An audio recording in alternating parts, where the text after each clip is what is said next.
station of Fox Sports. We are Fox Sports. We are Sun.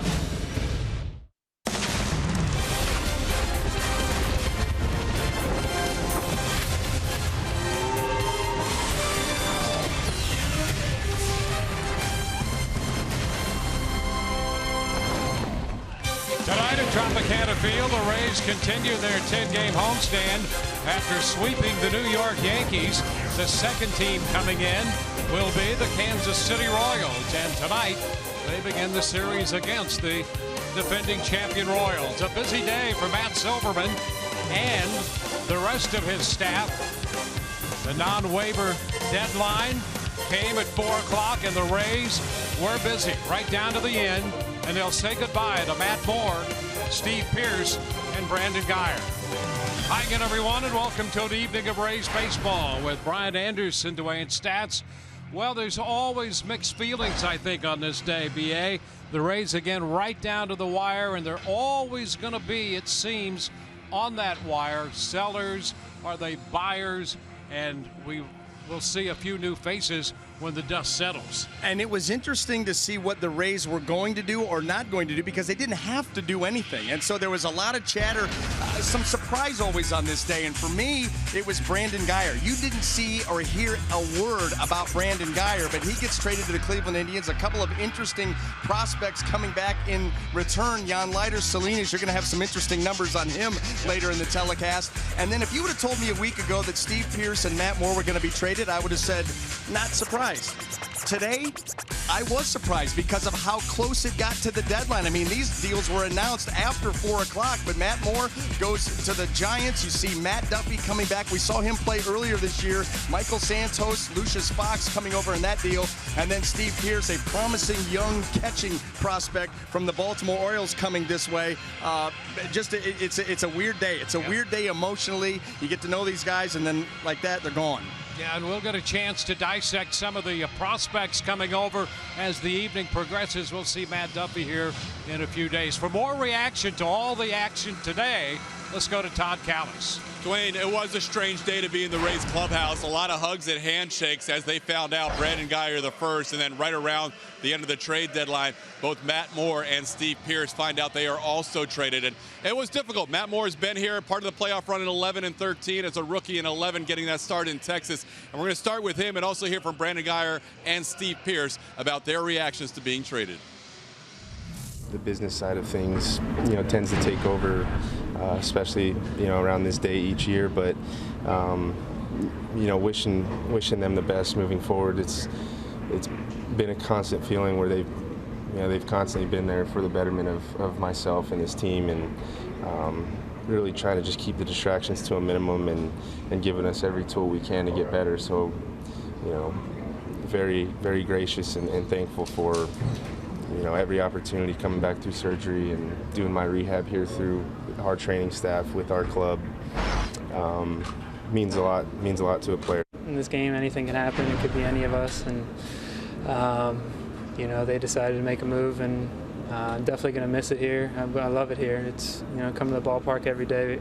Happy to play for the Rays, and I'm gonna miss that, but be excited for the future. Well, it was surprising. It went all the way down there to the very end, so that was. We were counting down the seconds. I was hoping to stay, but the moves are made. So. Good luck to those three in their pursuit of the playoffs, and hopefully it'll make the Rays better in the future. We are going to hear from the architect of those deals, Matt Silverman, during the course of tonight's broadcast as well. We are ready for baseball. Chris Archer on the mound against the Kansas City Royals, Danny Duffy. All the action coming up in less than 6 minutes.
on Fox Sports Sun is brought to you by Jeep, the official vehicles of summer, celebrating 75 summers of living for by forever. By Tampa Bay Radiation Oncology. When cancer strikes, strike back with CyberKnife. And by your local Toyota dealers. Let's go places. Rays baseball tonight against the Kansas City Royals. Chris Archer makes the start for the Rays.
Rays and the Royals square off tonight. Rays with a 4-game winning streak. 3 of those over the New York Yankees after finishing the last road trip with a victory in Los Angeles against the Dodgers. Lineups presented by your Southern Ford dealers for Kansas City. Alcides Escobar is going to lead it off, followed by Cheslor Cuthbert, the third baseman, and then Lorenzo Cain, just recently back off the DL. Eric Hosmer hits cleanup. Kendrys Morales, the DH. Salvador Perez, the catcher, hits 6th in front of Alex Gordon. Paulo Orlando is at center. Raul Mondesi will be at second base and bat 9th. Well, Chris Archer takes him out tonight for the Tampa Bay Rays, making his 23rd start of the season. Last 2 starts at Colorado, at the Los Angeles Dodgers, a combined 13 innings, 8 hits, and just 3 earned runs, giving up in a win and a loss. Let's take a look at the Rays defense and see how it's going to line up here tonight. Brought to you by Gold and Diamond Source. And in the outfield, left to right, we have the return of Desmond Jennings, Kevin Kiermaier, and Steven Souza Jr. And across that infield, third to first, Beckham, Miller, Forsythe, and Franklin, with Luke Maile behind the plate. So here we go, all set to play ball.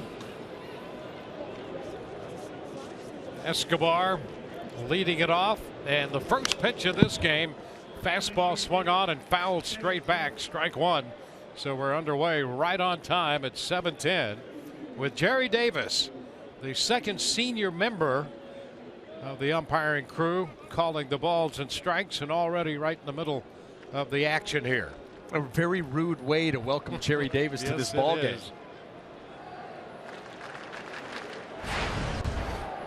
Escobar hitting .255.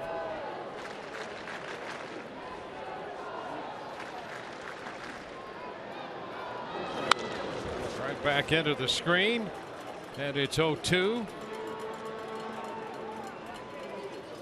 This is when Chris Archer is most dangerous, when he's able to pitch in front and get you to 2 strikes. He knows how to put you away, knows how to ring up the strikeouts. And he's coming off what Kevin Cash thought might have been his best outing of the year, the last time out against the Dodgers.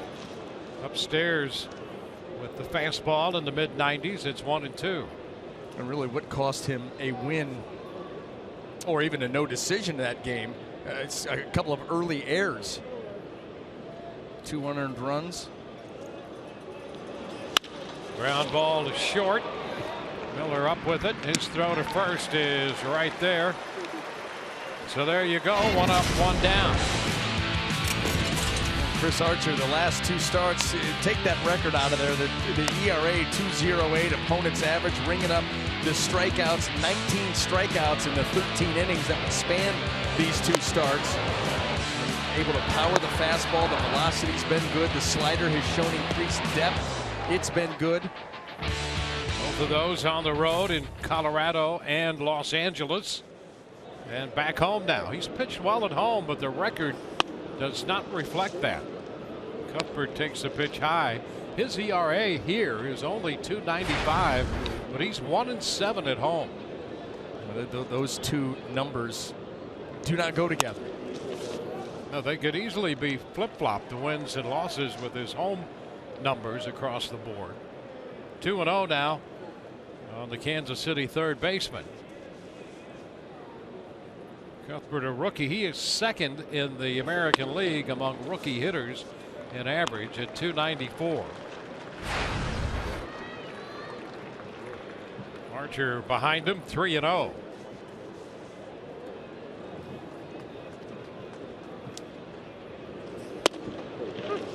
It's in there, strike. Archer has never beaten this Kansas City ball club. In 4 career starts against him, he is 0-3, and they've all come on the road at Kauffman Stadium in Kansas City. Ground ball again for Miller, and another strike across to Franklin. 2 ground balls, 2 outs.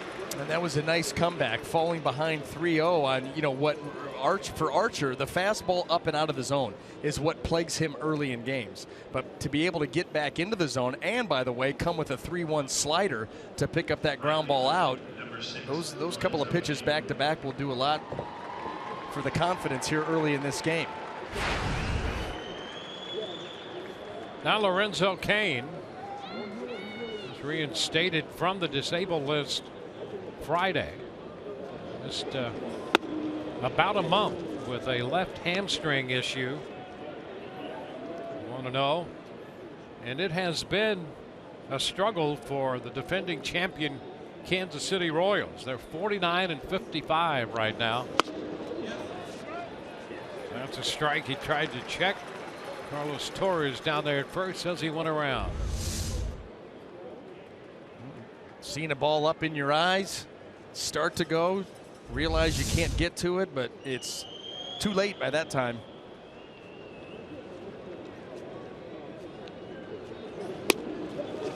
Now, this is an interesting year, Dwayne, for the Royals.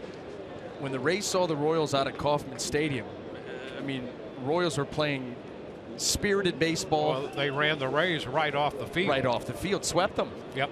Immediately lost 8 in a row after that. How about that? And are 19-33 from that series. Yep. And you know, that was the series where Moustakas was already gone, Gordon was gone, Perez had the quad, so he didn't play. They had their 3 of their big boys out of the lineup, and still, like you said, ran the Rays off the field. And boy, since then, things have just fallen apart. Well, they come in here, they've lost 4 in a row, 8 out of 10. And a wave and a miss. Cain missed the slider. Strikeout in the inning. 1, 2, 3. Briggs coming in to hit.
opening game of the series against Kansas City.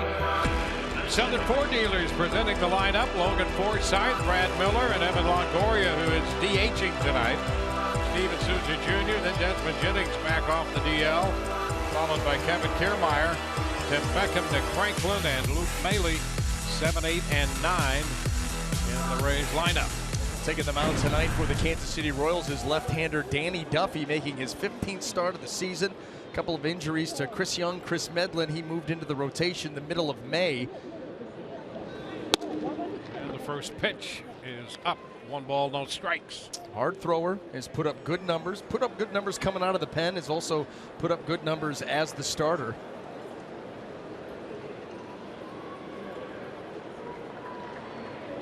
And the strike, it's 1-1. And when you track his career, the progress of his career, I think it's interesting to note number of pitches per inning, and how as he's progressed, so has his control and his command, and the number of pitches per inning year by year going down and down and down. High popper on the left side. The shortstop Escobar handles that. He has allowed 2 or fewer walks in 12 or 14 starts. Yep. He's really lowered that walk rate, which is, of course, is going to bring down the pitches per inning. Yeah, he's under 15 pitches per inning. Yeah. You know, when he first came up, he was over 18 and a half pitches per inning. Yep. So that's a significant move in the right direction for this Kansas City left-hander. You know, think about 3 pitches an inning anymore. Yep. Or over 3 pitches an inning. You know, you go 5 innings. There's 15 pitches right there that caught. You know, you shorten outings by an inning plus on average. Yep. And so there's a big difference between going 5 1/3 or going 6 2/3. Brad Miller up here, strike the count. 17 home runs for Brad. Home run in the final game of the series against the Yankees. That came on the heels of a home run Saturday.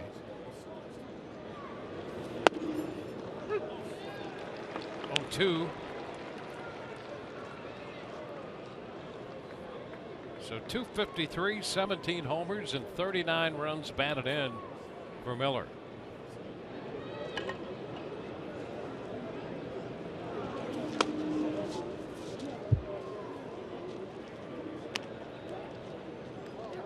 Rays 0-3 against Kansas City, coming off that series in Kansas City when they were swept.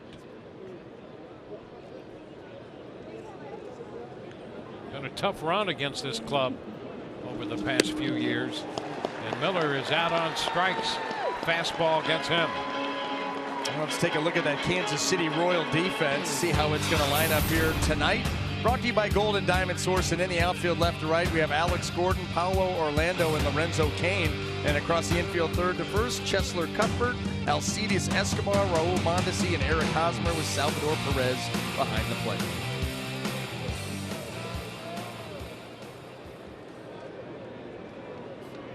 Here's Evan Longoria DHing. This pitch is a strike call. Breaking ball.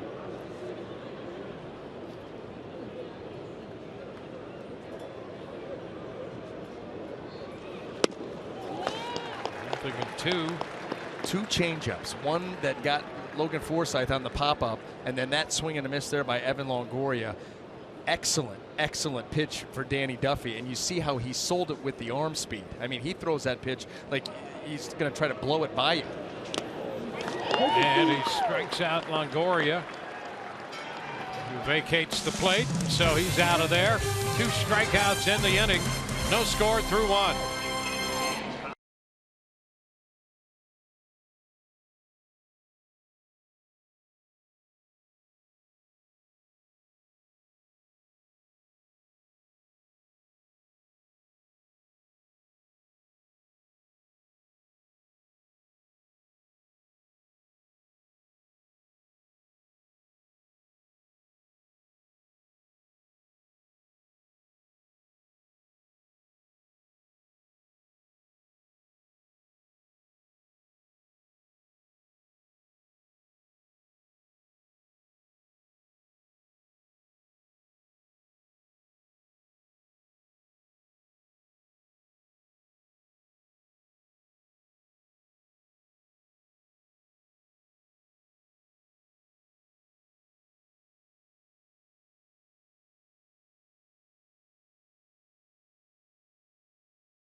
Archer and Duffy here. On to the second, scoreless. Hosmer, Morales, and Perez coming up for Kansas City. Chris with a strikeout in the first. And here's the first baseman for Kansas City, hitting .280. Ball, no strikes, 15 home runs for Hosmer.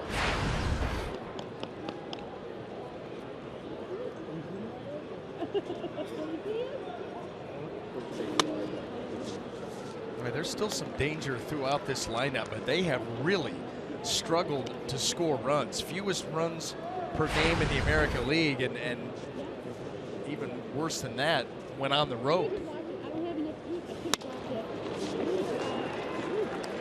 2-1.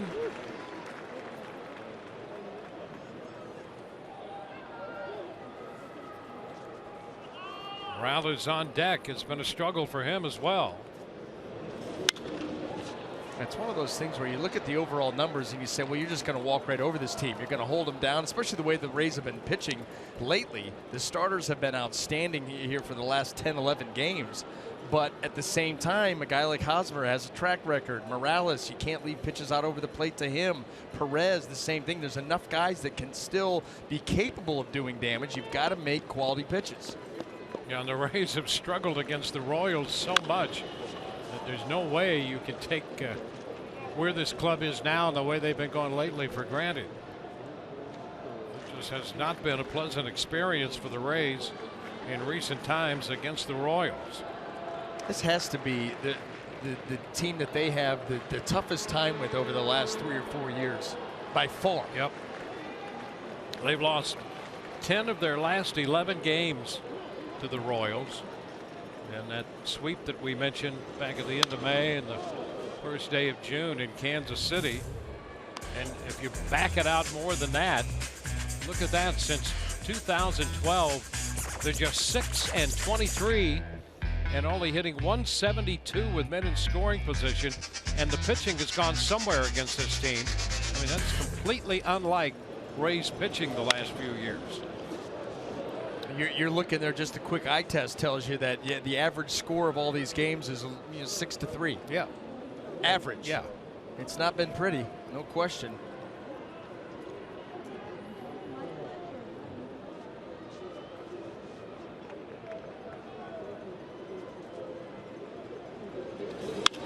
Hosmer fouls it again out of play. Fastball.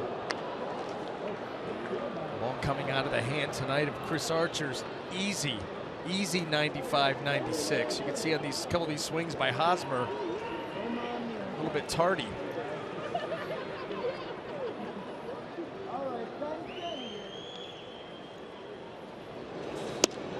And that's going to get him. Strikes him out with that slider, and that's up around 90. Well, they got Kane, the right-handed hitter, with a slider, and the lefty Hosmer out on the slider. You know, and a smart pitch call right there. You know, Luke Maile went right down to that slider, and you think about it, after he was tardy on the fastballs, a couple of men, now you bring that slider down and in, and anything in, and Hosmer's going to have to start really early, and then by the time the break's there, he's just not able to hold up. Kendrys Morales, since the All-Star break, hitting .175. Pitch is down. Our Buick GMC matchup belies those recent numbers by Morales. However, he's 8 of 13 against Chris, with 4 extra base hits, 3 doubles, and a home run. You know how you can tell that his numbers off of Chris Archer were really good? Because the first pitch of the first at-bat of the game was a changeup. When you do that to somebody, there's a really good chance that he has had some success against you. That's right.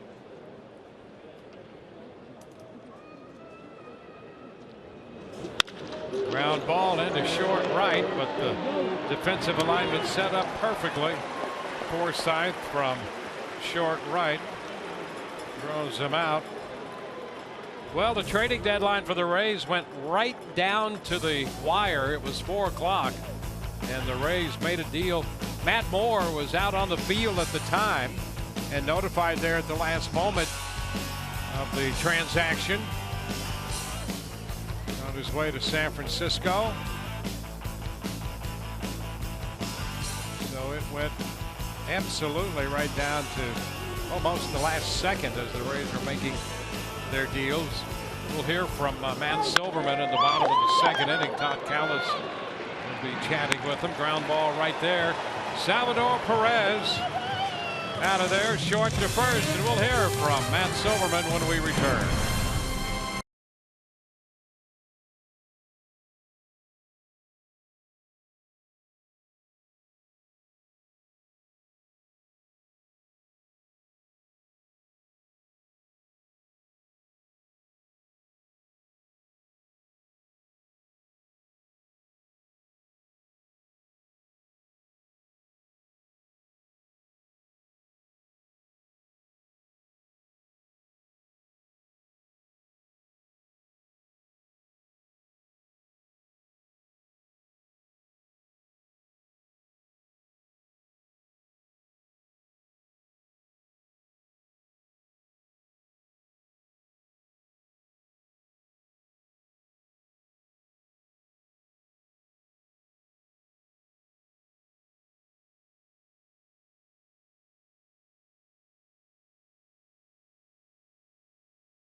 We are joined by a very busy guy the last really month, Matt Silverman, president of baseball operations for the Rays, but it really got intense, Matt, I would think in the last 24 hours. When you woke up today, was your anticipation that you might be able to do this much, or did this even surprise you?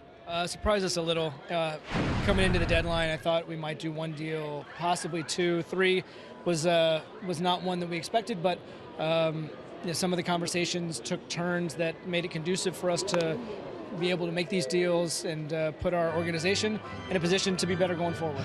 Well, start, I guess, chronologically. Brandon Guyer's the first deal of the day, at least the first one that we find out about with the Cleveland Indians. That was one that was really not on anybody's radar. You have some right-handed outfielders with Mikey Mato coming back and Desmond back today.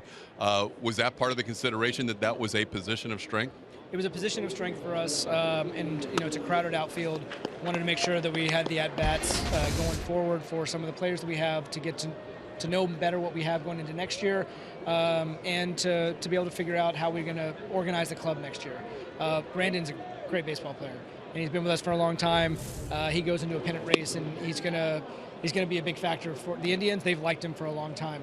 And we were able to free up that spot and get a couple minor league players we put in our system and let them develop. An athletic outfielder who's going to go to Port Charlotte, a young pitcher, young arm in the GCL who throws 97. And you can't have too many of those kind of guys. A good deal for us and a good deal for Cleveland. Steven Souza Jr. retired for the first out of the inning. He's batting cleanup today. The guy that was going to bat cleanup, Steve Pearce, is now back with the Orioles. Feel good for him, but obviously a great guy on the team and in the clubhouse to lose. Tell us about what you got in return and why you felt it was the right move to make. We got a catcher named Jonah Heim, who's going to go to Port Charlotte, and he's a good defensive catcher, looks the part. Guys like throwing to him. Offense needs to develop, and that's the bet that we're making with him. But another good catcher to go into our system, and just like young arms, you can't have too many young catchers as we try to develop and grow our own. It's not an easy transaction, but it's one Steve Pearce made himself at home, and he was one of the leaders in our clubhouse. Fit in really well. Maybe he's going to come back here at some point. I mean, he's the kind of guy that we thought was going to be a big part of a pennant run for us. Unfortunately, that didn't happen, and he gets to do that in Baltimore. And then we kind of buried the lead. The big trade of the day was Matt Moore. And all the speculation was at some point one of your starters might get traded. And again, a position of strength, a position with depth, especially guys coming back from Tommy John rehab. What was the key to that deal finally getting accomplished? And Matt Moore obviously was much sought after, I would think. Yeah, I mean, our pitching is sought after. We've been able to develop pitchers. We have a lot of them. We don't take that depth. We make sure that we keep that depth. At the same time, we have to allocate and make sure that we address other areas of need for our club. Matt Moore has done everything we'd ever want him to do. I mean, he's been in our organization for almost a decade. A great guy too, and it's really hard to say goodbye. We're able to make our club this year and next year better with Matt Duffy, and it was a good fit for us to be able to bring in a young infielder who can be a big part of the future of this organization. Can get us back to that competitive stance that we want to be in next year, and we believe that we have the pitching depth to be able to move on without Matt Moore and still be a very good baseball team. We saw Duffy earlier this year with the Giants at third base. That's obviously not going to be his position moving forward with the Rays. No, and he's a great defensive third baseman, but we have our franchise player. Duffy came up as a shortstop, and we've liked him for a couple years. We tried to acquire him a couple years ago. He had the opportunity at third base with the Giants. They have Crawford at short. But for us, we think he can be a very good shortstop. He's going to get the chance to play there, and it frees up Brad Miller, who's an everyday player for us, to bounce around a little bit. He's a shortstop too. We have the luxury of having a number of shortstops. Those guys can play all over the place, but the bat of Brad Miller is one that is incredibly valuable to us. And an opportunity to see what Matt Andriese can do as a part of your rotation. Yeah, he's earned that opportunity. Erasmo Ramirez earned that opportunity also. We're going to get a chance to see more innings out of those guys, make sure that we have a good sense of what a rotation can be like next year, and see what Matt can do. I mean, he's certainly impressed in the few appearances we've been able to give him. He's impressed out of the pen, and now we'll get to see what he can do in the rotation. Final thing, Matt, as you got closer to that final hour, we're probably not going to have time here, but we'll ask, was the last hour as crazy from afar as it seemed from afar? Yeah, we got the deals done with 10 seconds to go. Well, there you go. We've got less than 10 seconds to go to break. Thank you very much, Matt, and we'll have more Rays baseball after this.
We were chronicling the trading deadline. These two starting pitchers are absolutely dominating through the first two innings, Danny Duffy and Chris Archer. And here is Alex Gordon to lead off the third. First pitch is a strike. 6 in a row retired by Archer, 6 in a row retired by Duffy.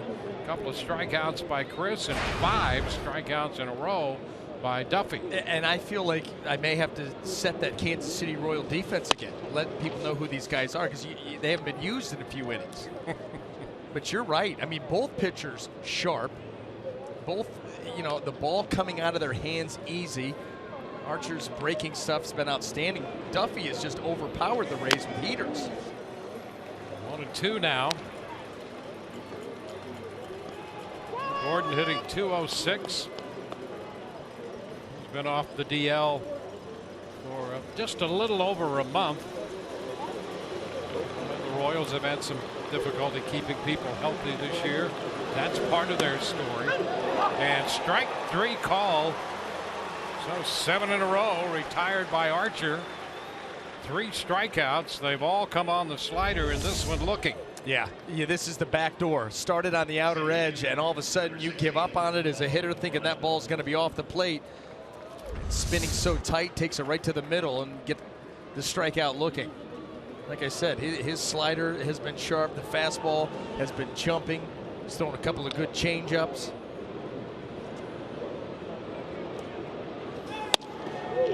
First pitch into Orlando is a strike. You talk about 2 guys in the zone right now. They absolutely are.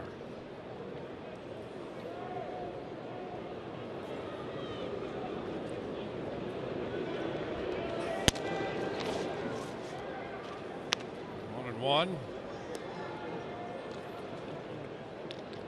Orlando, a couple of home runs on the year, hitting .317. Outfielder out of Brazil. And he chases the slider and missed that by plenty. Boy, that pitch just took off. No chance. That ball well out of the strike zone, but throwing it with such velocity and so much movement, it's still tough to pick up.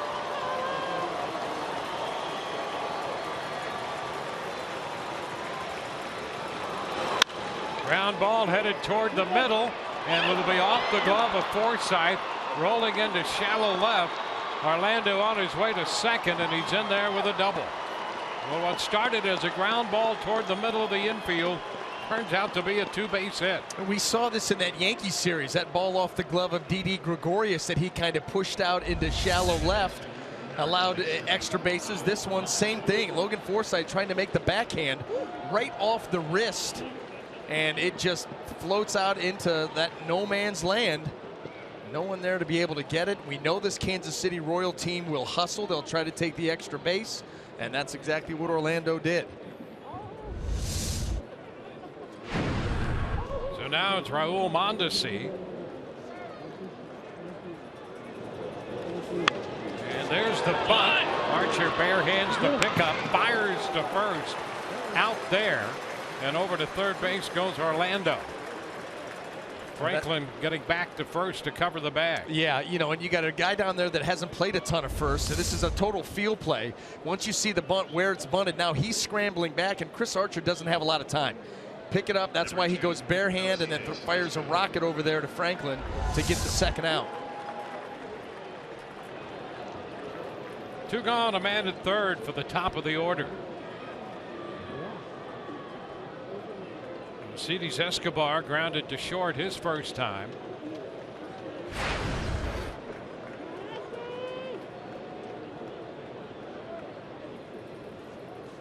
So Orlando, the first base runner of this game.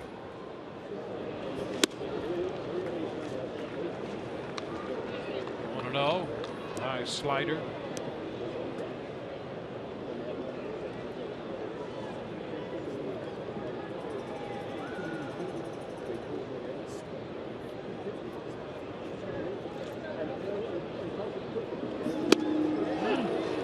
Outside corner, 1-1. That pitch right there, a slider a little bit off, it appeared on Fox Track.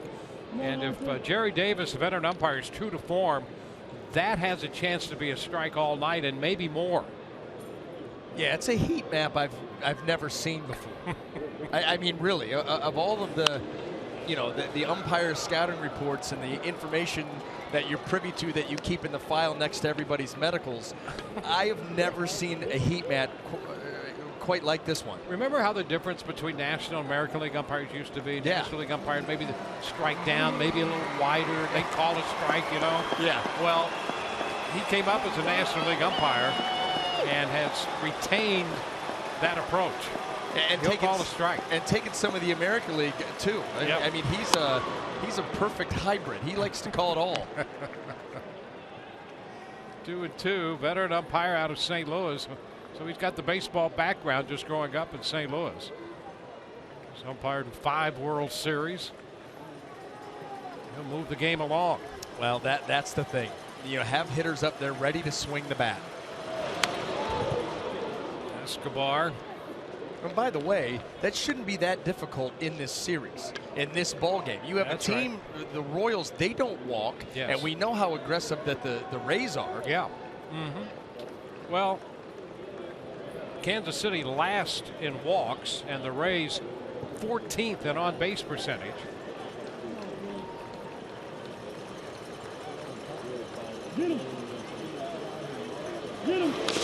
There's a swing and just a little bit of that slider. It was breaking away. I think his bat was that long enough. It's part of the reach as well, I guess. There's Orlando at third. He doubled, moved to third on the bunt by Mondesi.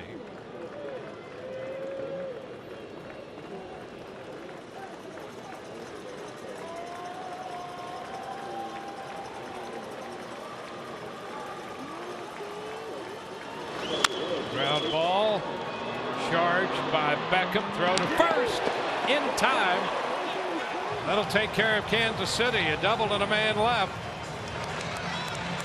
We're headed into the bottom of the third after this play by Beckham from third to first.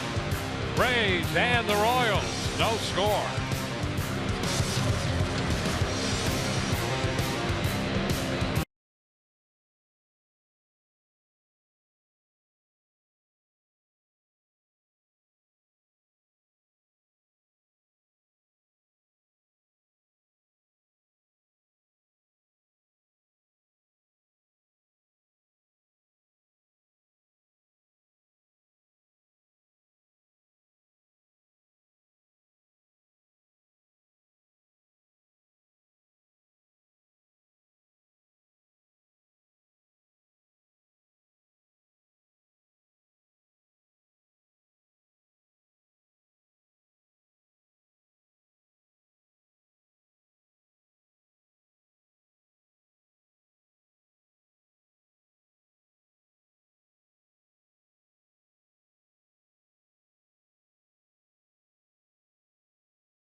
Third scoreless first game of this series, the Rays and the Royals.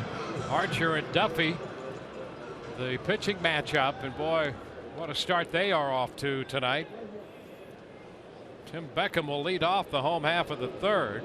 Duffy's retired 6 in a row, the last 5 on strikeouts. So here's Tim Beckham. Takes a high fastball. 1-0. Beckham and Franklin and Maile.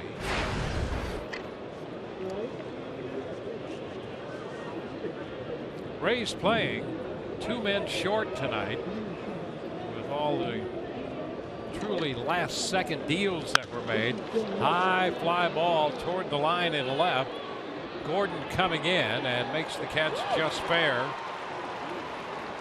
And Matt Duffy, who we did see earlier this year in interleague play when he was playing third base. He's He's got some power, and right there against Matt Moore, he hit one out. Ironic, I'll tell you. Emerging power, and we saw his defense. You're going to see this play here over at third base. Little backhand action into foul territory, throwing on the run. Get an opportunity to do that out there at the shortstop position. Yeah, and he was impressive in that series. Crowded at shortstop in San Francisco, however. It was a bunt attempt by Franklin, fouled, strike one. Duffy had an Achilles injury and just a few days from returning, so he should be here and join the club in a few days. In the meantime, the Rays a couple short, sending Geyer, Pierce, and Moore, and they activated Desmond Jennings. So technically, they're going to play with a 23-man roster until well, they just didn't have time to get anybody up from Durham. You heard Matt Silverman say they made that deal with 10 seconds left to the trading deadline. That was the interview that Todd finished with like 7 seconds left. Yeah, that's right. So it was only fitting that when he and Matt Silverman got together, it would go right down to the wire to the break. And so it'll be interesting. I'm kind of looking forward to seeing Duffy here. And you heard Matt Silverman talk about some shuffling there. Duffy playing short, and you would expect that Brad Miller will get time at first and some of the outfield. And Brad's been an important part of this club, particularly with the power we've seen from him.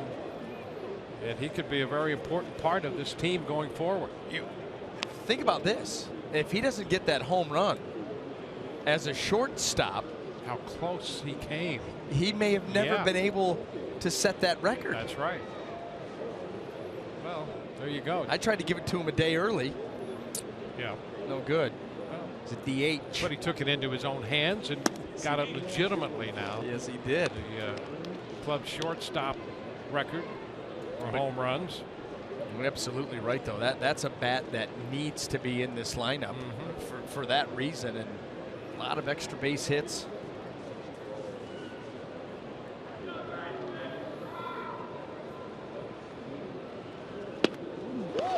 And Franklin out on that changeup. I'll tell you what. What a pitch that's been already. Dwayne, you're not kidding. That changeup is as good as you'll see because of the amount of effort that Duffy puts into it. I mean, he rolls that thing over the top. You see the fading action on that one. The speed, but look at how he really sells that. I mean, he sells that. That right there, if you just watch him, you say four-seamer at 95, it's a changeup at 85. That's the goal in throwing that pitch. Everything needs to appear as if it's a fastball. Luke Maile takes the ball, a fastball upstairs. Get a chance to get into some of the deals here. Some of the young players the Rays got back, but Matt Duffy, the key of the day for the Rays. I also think it's funny because, you know, when we face teams that we normally don't see, you know, you keep your eye out for different guys. And I know in that series, both you and I remarked to each other, you know, off camera, how much we like that kid. That's exactly right. I mean, it's funny, and you have no idea. We have no idea. I don't think anybody did until the deal was made that they were talking to the Giants about Matt Duffy. No. We liked him so much, we put him in a highlight package that he didn't even belong in. Yeah, well, the guys in the truck liked him too. so we'll see. It'll be fun. Subliminal messaging. Hour of the pound. 2-2 now, and changeup again has Maile out in front.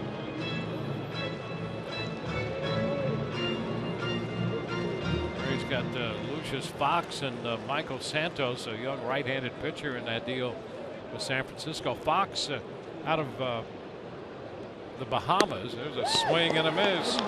So Maile out on strikes, 7 strikeouts. First time through the lineup for Duffy. We've had 10 strikeouts total in this game. No score through 3.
Dominated by Chris Archer and Danny Duffy tonight to start this series with Kansas City. Royals will have the third baseman Cheslor Cuthbert leading off the fourth. He takes a slider for a ball. Kansas City with the only base runner on the ground ball double by Orlando, and he was bunted to third left there. And now Cuthbert, Kane, and Hosmer due up. That's a strike. 1-1. Cuthbert out on a ground ball to short in the first.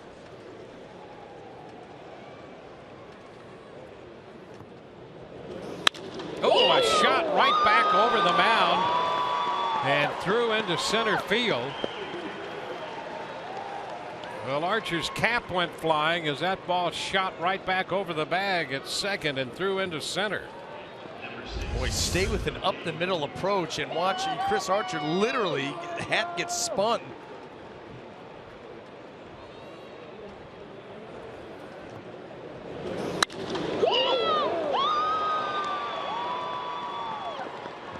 Well, you'll have to reset yourself after that. Take a deep breath. Think everything is where it should be. A hot shot, line drive right over his head. Lorenzo Cain takes the ball. 1-0. So the second Kansas City hit, and it was a hot shot.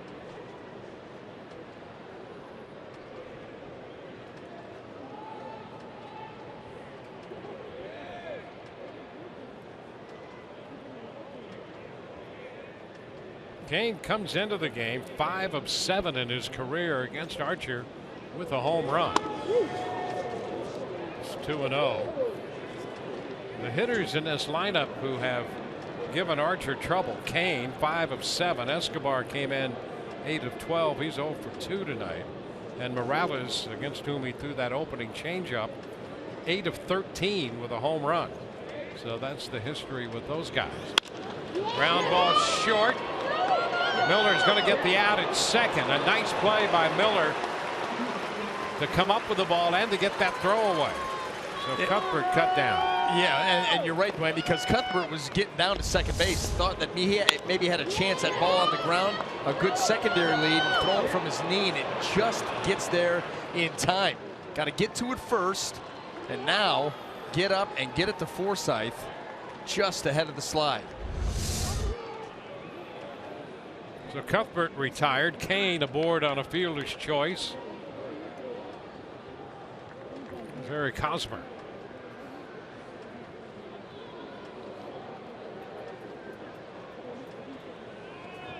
Cosmer coming out of the Texas series for Kansas City, 2 for 15, but did hit a home run yesterday. Ground ball second. Forsythe Miller. That's 1. First base, that's 2. 4-6-3 on the double play. Bottom of inning 4 coming, no score.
coverage of baseball brought to you by T-Mobile. We've been talking about the Rays and what they've been up to today. Carlos Beltran goes to the Texas Rangers, and the New York Yankees continue to collect prospects.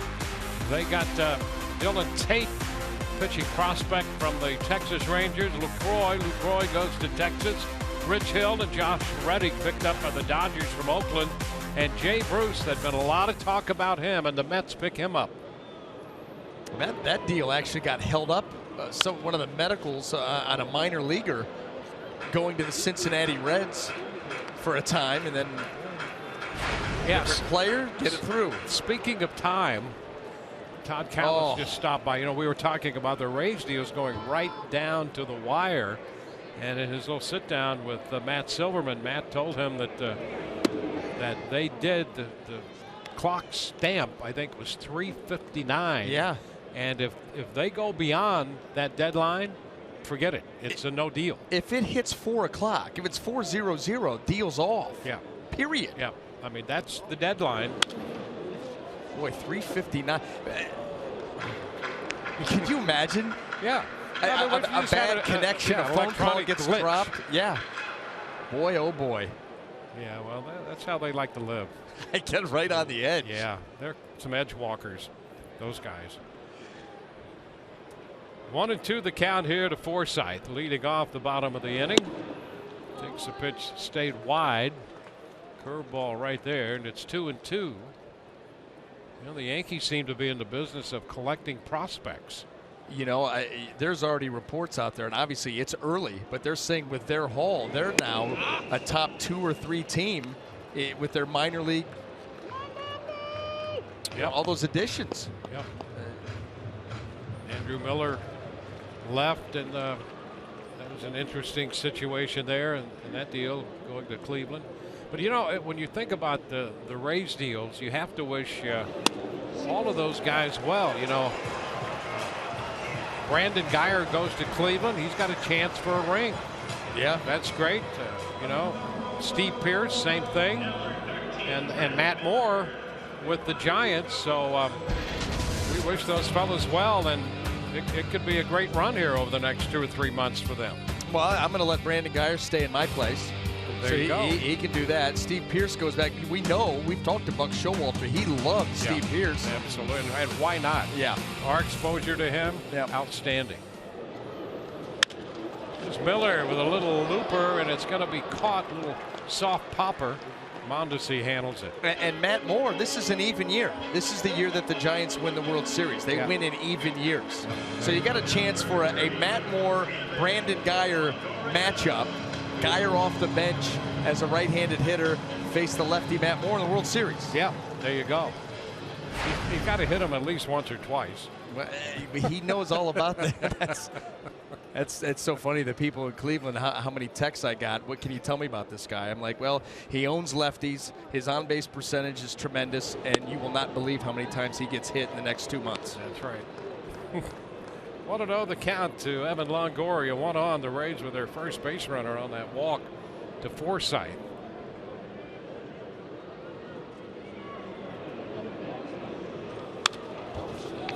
Fouled it back, had a pretty good cut right there at a fastball, and that came close to maybe being the best pitch to hit all night. Yes, and I would be shocked if Duffy comes with another fastball, because as a pitcher you've got to read that. He was all over that, whether it's the slider or the changeup, whatever, but I doubt you'll see another heater here.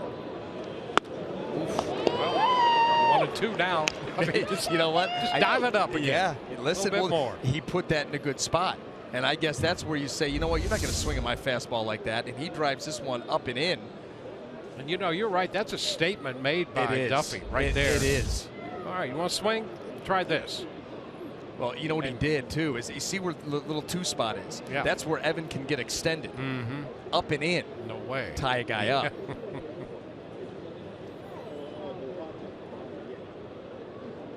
They want this pitch up.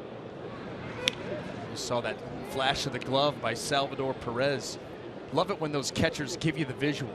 Whether it's the fastball up and they throw their glove up there just to say, hey, I want it up here, or if it's going to be an off-speed pitch and they're showing you they want it down.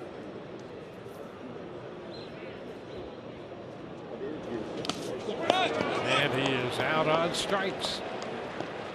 8 strikeouts. We're 2 outs into the 4th. You got Longoria on a change in the 1st.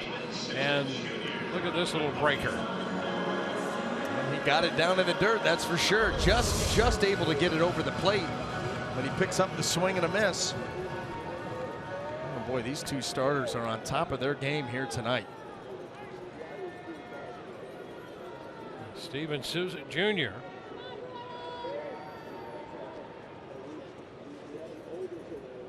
Souza out on strikes, missing a fastball in the 2nd inning. Oh, they throw it away. Forsythe going to get a chance to go to 3rd. Just picked up now by Kane. And the Rays get a man at 3rd base with 2 outs on the pickoff attempt. Well, Danny Duffy, in stolen base category, he has 4 pickoffs. And he tries the quick move right there. And Hosmer maybe shielded a little bit there by Logan Forsythe, just not able to reach that ball. And Logan's going to hustle all the way to 3rd base. Logan coming in, the ball's away. Hosmer doesn't reach it. Yeah, no steals against Duffy this year. 3 caught stealings, 4 pickoffs. Souza shortened, took the pitch for a ball.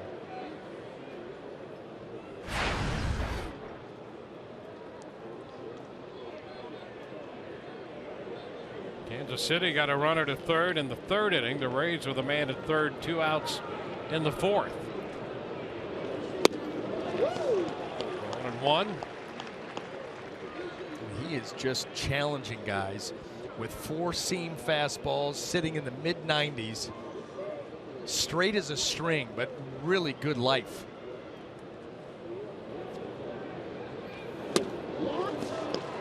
One and 2.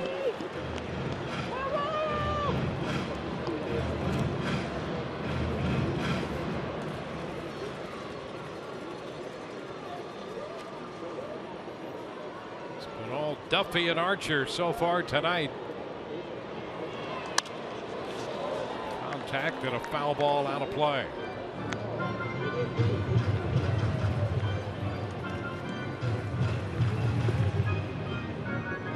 Rays faced Duffy back in June, on the 1st of June, when he won a game 6-3. The Rays got 3 runs, 7 hits, and 6 innings off him.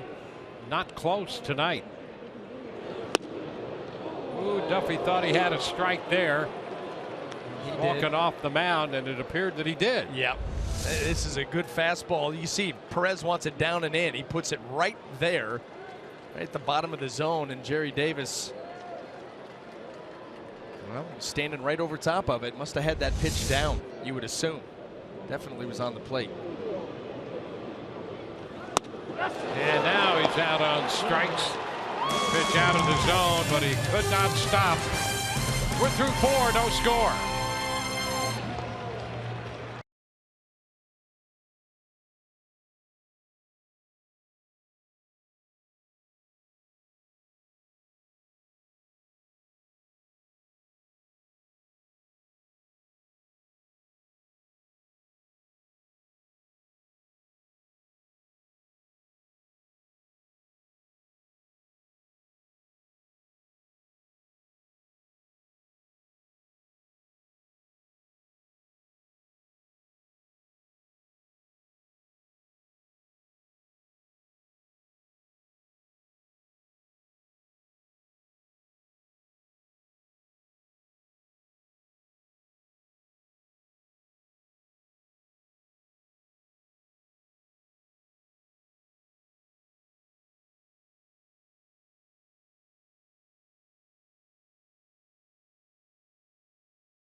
both of these starting pitchers have been outstanding. But let's go with Chris Archer. The slider, early and often, has been very, very good. He has set that up with obviously a plus fastball that's coming out of the hand easy. It's got late life, both of these guys. And Chris Archer able to ring up some strikeouts, and right now leading the way by 3, the 3 that he has tonight over Justin Verlander. Well, he's retired 12, 3 strikeouts and 9 groundouts. Double play, ground ball, taking care of 2 outs there. First pitch to Morales upstairs. Kendrys Morales 0 for 1, then Perez and Gordon due up. Yeah, after that package right there, I feel like Will Ferrell in old school. Like, I don't even know really what happened. I kind of blacked out, not even sure what I talked about. That was a busy half inning. It was. Well, Rex Hudler. We had a visitor came here. down to join, and way too much from the energy. Kansas City booth. Well, I think I come in hot sometimes. He's got me whooped. I mean, there were gyrations going on up here in the booth that no one needs to see. Liner into center, couple hops out there to Kiermaier. And Morales, who came in 8 of 13, picks up a hit. 8 of 13 against Archer. So he's now 9 of 15. Has he made? Yeah, he made it back to the booth. And he's sitting still. How is that possible? He came in here screaming hot. Yeah. Right here, Rex Hudler. Yeah, well, see, that's why. He's sitting still, but he's going to play with the baseball. Yeah. He's got to be doing something. If it's not coming down here to yell at us. Yeah. He played that way, too. Oh. I mean, whether he was playing or not, he was that way. And fast? Yeah. Oh, man. I got a chance to play with Rex when I was a rookie. And you're right. Nothing has changed with that man from the first day that I ever met him until 2 minutes ago here in the booth. Same guy. Same guy, same energy level. Yep. Which is impressive. Yeah, he wears you down. Yeah, he does. You better come prepared. 0-2, Perez fouling it back.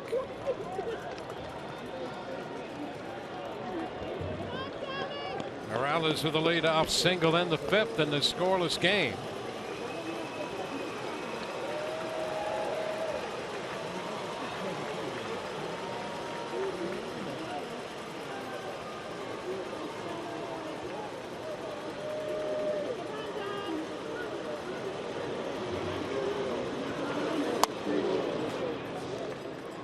It's a ball, 2 strikes. You're talking about some of the young players the Rays got in the Brandon Guyer deal, and you heard if you were with us earlier, Matt Silverman talk about Nathan Lucas, a 22-year-old outfielder they'll have in the system and try to develop him. And they also got a 20-year-old right-hander. Yes. Out of Venezuela. He was in the Dominican Summer League last year.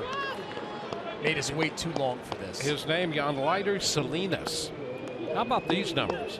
He made 9 starts last year. Pitched 40 2/3 innings, gave up 13 hits. Pretty good. 40 2/3 innings. Good.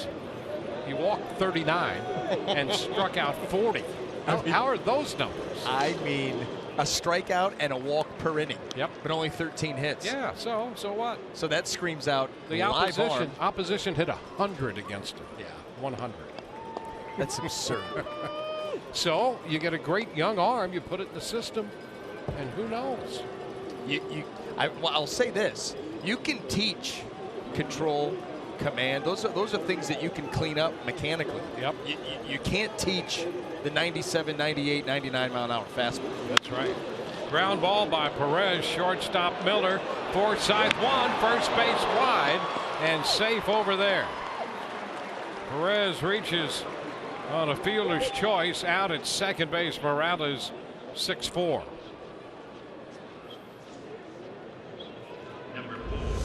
Thought the Rays had a chance to turn one here. Miller gets it over to Forsythe in good position. That ball just sailed a little bit, and Nick Franklin just coming apart from the bag and not able to get back for a tag. Yeah, that's a double play you'd like to turn, especially with the opposing catcher going down the line, and he's anticipating a double play. But it's 1 on, 1 out now. And Alex Gordon in the batter's box. Nice stop by Luke Maile. 1-0. And in the Steve Pearce deal, Jonah Heim, the young catcher, switch hitting catcher, 21 years old. A lot of good reports on him as a catcher. And you heard Silverman talk about trying to develop the offensive side. It's not as if he's a project offensively, but they'd like to see that develop more. But a lot of high praise from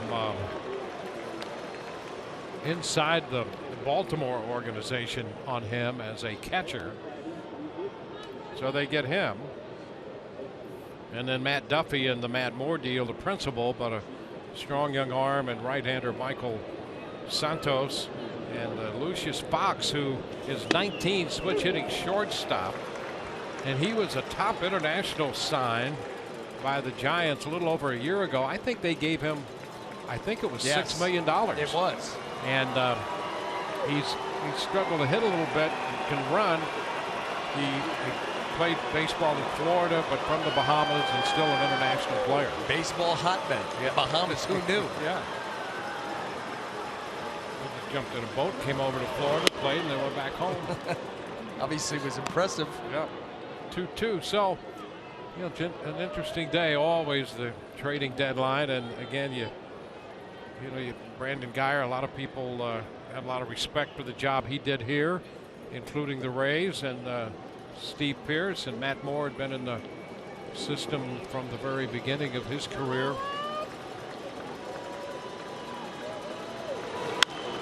It's a high foul backing out of play. And I thought it was interesting. I mean, not that there are any plans in motion, but, you know, Pearce will go to Baltimore. He really didn't want to leave here. He liked it here. Yep. You know, has a home here. His family's over in Lakeland. So he liked it here. He could be on the market, available again next year, and who knows? So we'll see. When he said going back to Baltimore would make that transition a little easier, familiar with that organization. Left field. It's Jennings out there making the catch on this ball hit by Gordon. Yeah, and as you pointed out earlier, he has always been a favorite of Buck Showalter in Baltimore, and why not? That's a perfect fit right there, the kind of effort and preparation that Steve Pearce brings to a game. And that really, I mean, you're going to lose him, and if he's here next year or not, who knows, but you do hate to lose that presence, because it's not often that we see that come through. No, everything comes with a cost, and you're right, going back to the Orioles, not really a surprise, just because, you know, having played for Buck and having that relationship and knowing what he thinks of Steve Pearce. Orlando hits a towering fly ball to center, and just as he hits the track, Kevin Kiermaier makes the catch. Bottom of the fifth coming up. We are scoreless.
fifth inning.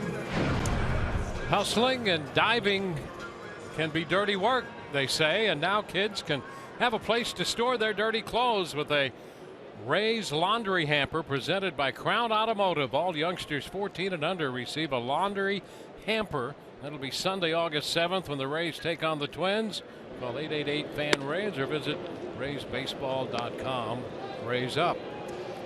We always talk about Rays giveaways and how the very high quality, very unique in some ways. Yep. Have you ever heard of a laundry hamper giveaway? No. Well, you have to think outside the box. Way outside Yep. the box. I've never heard of that before. I'm real interested to see Todd show this one off, because I may use it for gym clothes. Hot shot foul by Jennings. 2-1. Well, that's in the Minnesota series. Coming up on this homestand.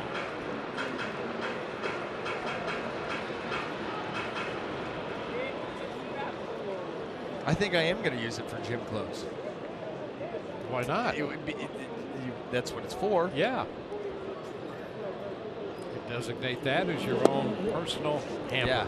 The one, when Todd shows it off, we need to just let him know ahead of time. That's a keeper. You show it, you keep it, and you slide it to me at some point. Okay, that's yours. Done.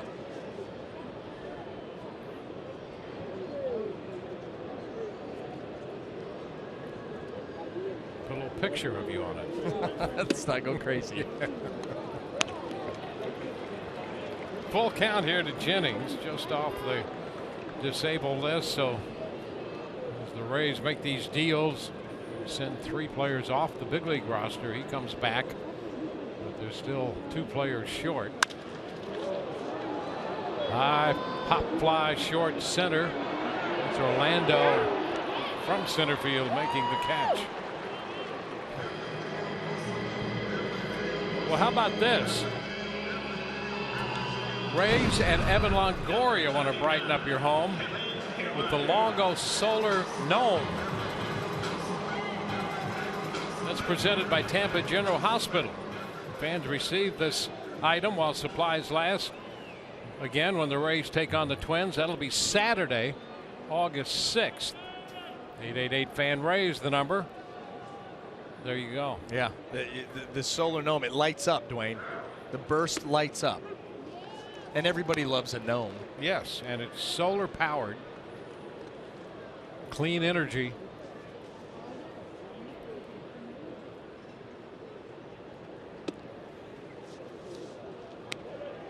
One and one to count. They told us that we were supposed to stay away from politics, Dwayne. Yeah, well, it is what it is. You know, we always tell it like it is. We do. Yeah. That's the only way to do it, to have credibility. That's right. If not, you're just a lackey. That's right. No one wants to be considered a lackey. That's absolutely correct. And that's right up there with lollygagger. Yes, lollygagger. No, you don't want that at all. Either one. A 2-2 count on Kiermaier. Sell, sell, sell, and keep your credibility. Not always easy. 3-2 now to Kevin Kiermaier. Rays looking for their first hit. They've had one base runner. That was Forsythe's walk in the 4th inning. He went to third on Duffy's throwing error on the pickoff attempt. Kiermaier is out on strikes. I mean, the show that these two starters are putting on right now, especially Duffy, when you start racking up these strikeouts, it's 10 strikeouts for Duffy. I mean, already. We're in the 5th. And he just continues to challenge with the heater. He's getting it in good spots, keeping it up in the zone. Seen some good changeups from him, a couple of good sliders. Same thing with Archer. You know, really the same arsenal. Firm fastball, mid-90s, slider, changeup.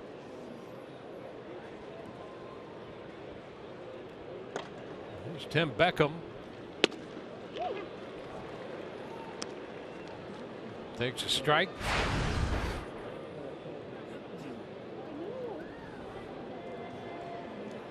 Beckham lifted a fly ball into left his first time.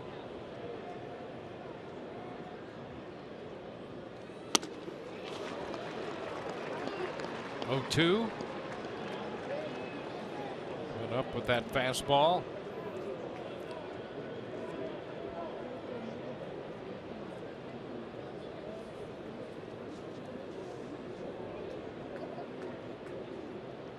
Duffy's already matched his season's high in strikeouts. He had 10 strikeouts in 6 innings against the White Sox on June the 11th. There's 10 strikeouts tonight, not yet through 5.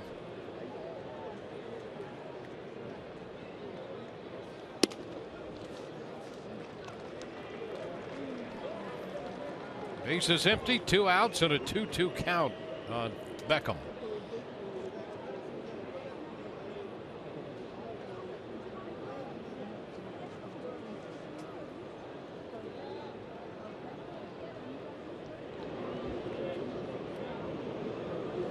Duffy 6-1 on the year. 3-1 on the road with a 2.54. He's pitched better on the road in terms of ERA than at home. And he strikes out Beckham off speed. That's number 11. On to the 6th, no score.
Archer hooked up against Danny Duffy. I mean, both of them have been outstanding. You know, Chris Archer, 5 scoreless, no walks, 3 strikeouts, but this is a team that prides itself on putting the ball in play, so that's not a surprise. What is how sharp Duffy has been. Okay, 5 innings scoreless, that's great. Look at the strikeouts, 11 of them. Some on the changeup, some on the slider, number of them on the fastball. He's got all 3 working tonight, they both do. Well, 11 strikeouts for Duffy, a career high for him. First pitch is a strike in to Raul Mondesi. 6th inning underway. Mondesi put down a sacrifice bunt his first time up.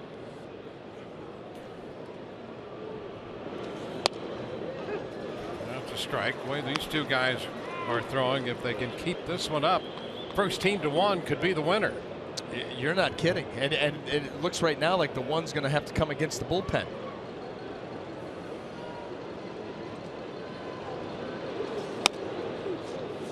One ball, 2 strikes.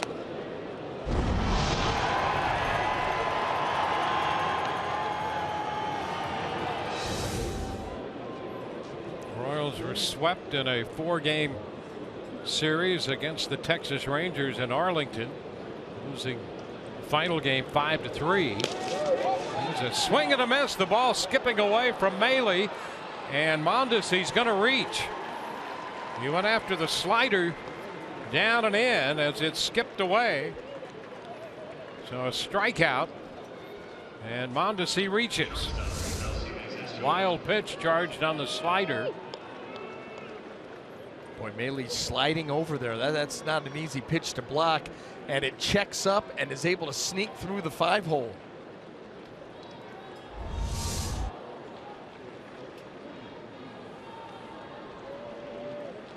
Now we'll go to the top of the order with a runner aboard and nobody out. Alcides Escobar.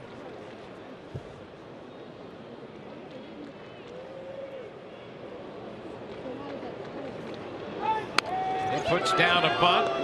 Archer will take it to first out there, so they sacrifice Mondesi up to second. Nick Franklin back to take that throw. Let's check in with Todd Callis for a moment. Todd? Dwayne, one guy who's really going to miss Steve Pearce is the guy that just made that last put out, Nick Franklin. Franklin came into the season expecting to play on the infield, did not have a first baseman's mitt, did not have an outfield glove. Finally got his own first baseman's mitt, but he had been borrowing Steve Pearce's first base glove and outfield glove. But because he has not gotten his own outfield glove in yet, he still has Pearce's. This happened once before when he went down to AAA Durham. He said he borrowed Pearce's outfield glove, although he realized he never told him that he took it to the minor leagues with him. So he more like stole it. So part of Steve Pearce still here with the Rays, guys. Yeah, busted right there. Oh, I forgot. Yeah. It's not sort of either. It's not sort of stolen. Yeah. He flat out stole it. Yeah, he could get in trouble with Mom for that. Want to know the count on Cuthbert?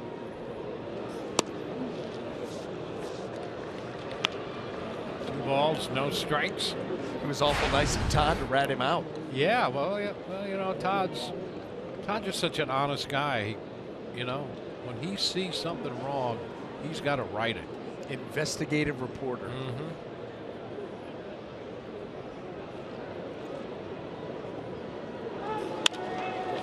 Lifted up the right side, and that's going to wind up out of play. Franklin hustling over there, but no chance. We'll have to remember that the next time we shake hands with Nick Franklin. Check, see if our watch is still there. That's right.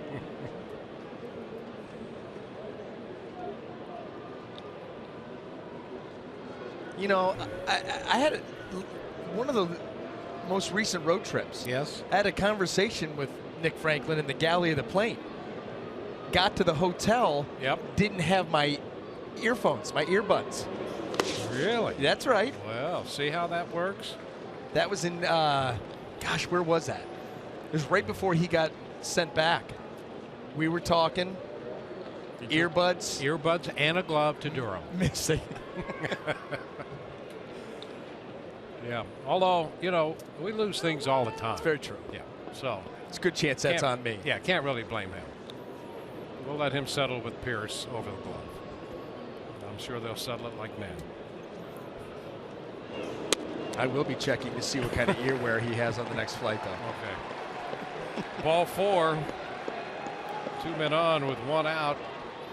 So Archer gives up a walk to the third baseman Cuthbert.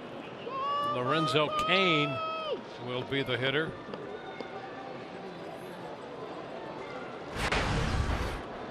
Well, this will be the first time tonight that either club has had 2 men on base at the same time. The strikeout and a wild pitch opened this inning. Mondesi's at second, and with 1 out, Cuthbert is walked. Lorenzo Cain is at the plate. Ground ball shortstop. Miller, Forsythe, Franklin, 6-4-3 and out. And the Rays get another handy double play right there to end the threat. Bottom of inning 6 coming up. Kansas City nothing and the Rays nothing.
Kansas City threatened at the top of the 6th. The double play took care of that, and now Nick Franklin opens the home half of the inning. Pitch is wide. Duffy and Archer, and what a matchup it has been. 11 strikeouts, a career high for Duffy. That through the first 5.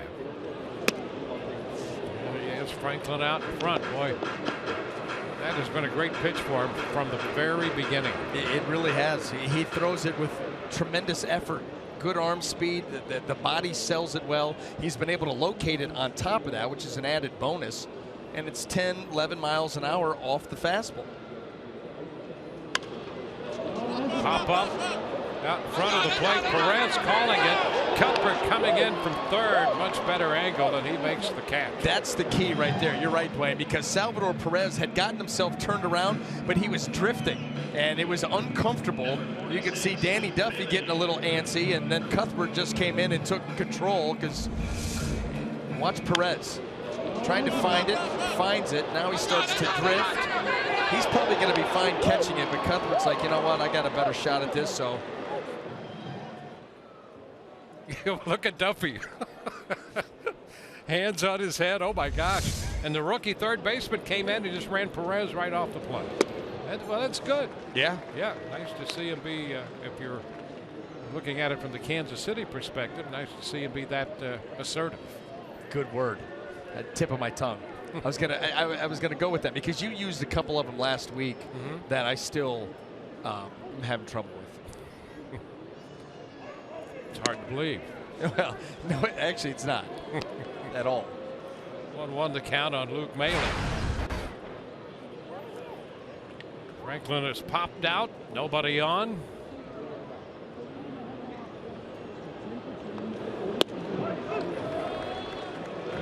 Two. Drop a little breaking ball in there. Yeah, we've got 2 starters with very, very good stuff, and all 3 pitches are working for both of them. That's just really the bottom line in this game, and the locations have been, for the most part, very, very good. Working to the fringes, working above the zone, below the zone when they want to, staying out of the heart of the plate for the most part. You know what's happened here tonight? An all-line National League game has broken out with these 2 pitchers. And a National League leaning umpire cut his major league teeth in the National League. And so here we are, just moving right along, and we've had a couple of base runners reach, a couple of bunts up, trying to get a guy into scoring position, playing for a run or 2, and great pitching.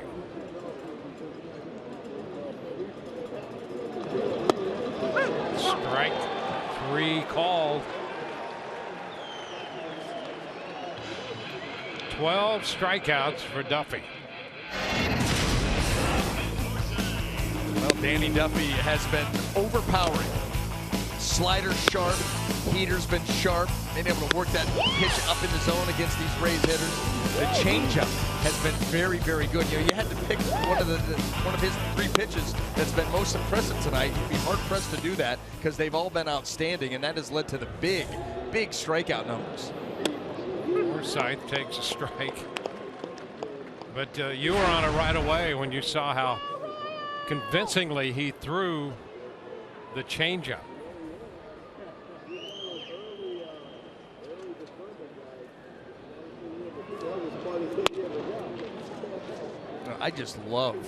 I love that pitch. I mean, you love a guy that can rear back and just blow fastballs by people, no doubt about it.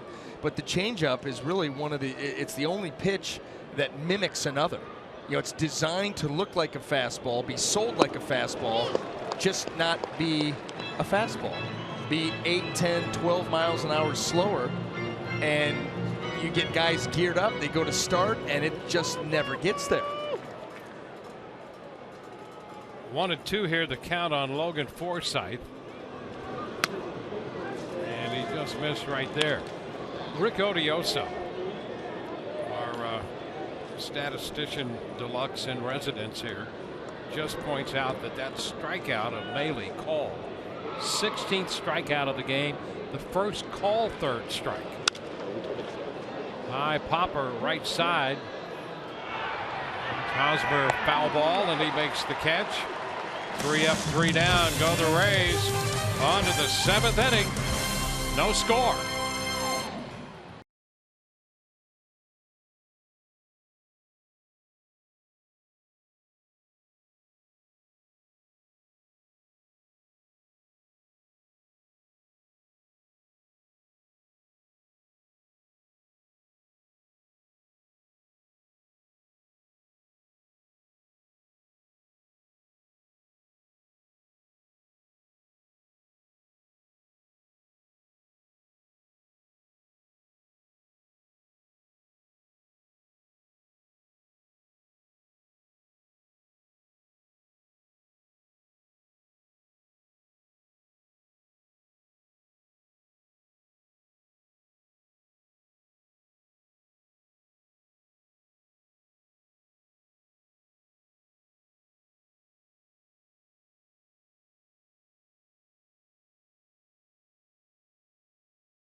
Rays baseball on Fox Sports Sun is brought to you by Jeep, the official vehicles of summer, celebrating 75 summers of living 4x forever.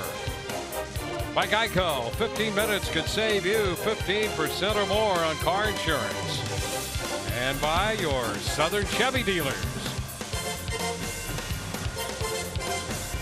Chris Archer goes back to the mound through 6 innings. A scoreless game, just 3 hits in this game. Kansas City has all 3. Orlando's 3rd inning double. A base hit by Cuthbert in the 4th and a base hit by Morales in the 5th. Eric Hosmer to open the 7th inning, and a big cut and a miss. Strike 1. The Rays have only 1 base runner through 6 innings off Duffy, and that was on a walk back in the 4th. A 0-0 game. 0-2. These guys putting on a clinic tonight. I mean, making it look easy. Slider to the changeup, and Eric Hosmer is saying to himself, now what? I mean, everything is in play here. He lays off the fastball up.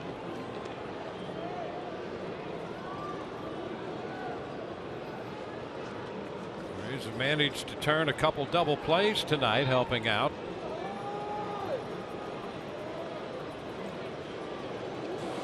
Strike 3 call. Caught looking this time. It's 5 strikeouts for Archer. Well, the Rays' new ballpark will be your new ballpark. Join us at baseballreimagined.com to see our vision and share your ideas. What do you imagine for a Rays' new ballpark?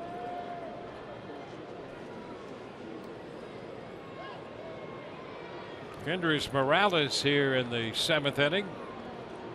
Base is empty and 1 out. Strike the count.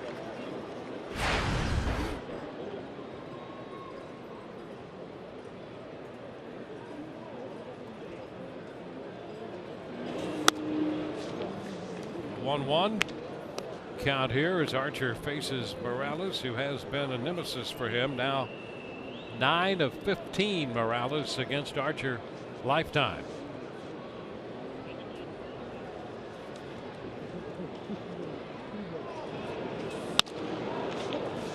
Upstairs 2-1. Chris Archer, who has never beaten this team, must be thinking, how difficult is it? He's 0-3 against him, and tonight throwing the ball as well as he has thrown it, and he's run up against Danny Duffy, who's given up only 1 walk through 6 innings. Shot back into straightaway center. Kiermaier will go to the wall, and it's gone. Morales continues to be a nemesis for Archer, and it's just hit his 17th home run of the year to give Kansas City a 1-0 lead.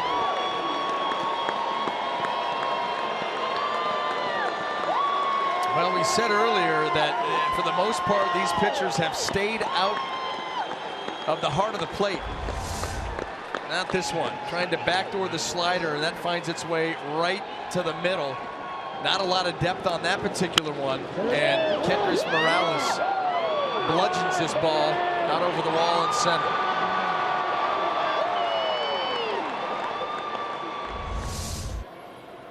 So on a 2-1 pitch, the slider out to center field, and it's 1-0 Kansas City.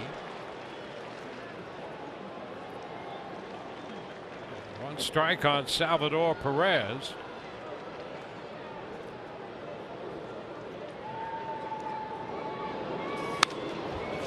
Fouled into the screen.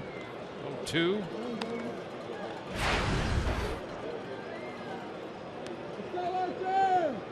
Second home run Morales has hit in his career off Archer, and he's 2 for 3 tonight. And you'll recall the first time up, the first pitch Archer threw to Morales was a changeup, and BA, you pointed it out right away. You do that, you know there's some history in that matchup, and well, history indeed, and Morales hits the home run for the only run of the game so far.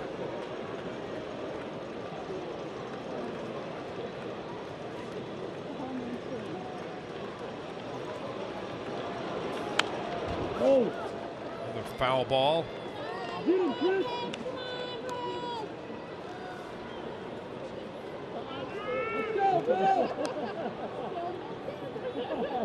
It's the 22nd home run given up by Archer this year.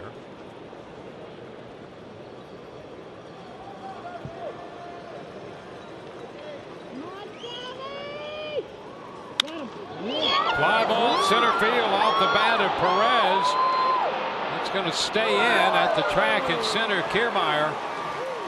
The 0-2 fastball, that up around 97 on the gun, and Perez hit it deep to center, but catchable for Kevin Kiermaier. That ball was up just enough. Just enough that Perez. Well, that ball was kept in the park off the bat of Perez. See where this pitch ends up, and it's a good thing it was right there. Boy, oh boy. Any lower, and that's another missile to center.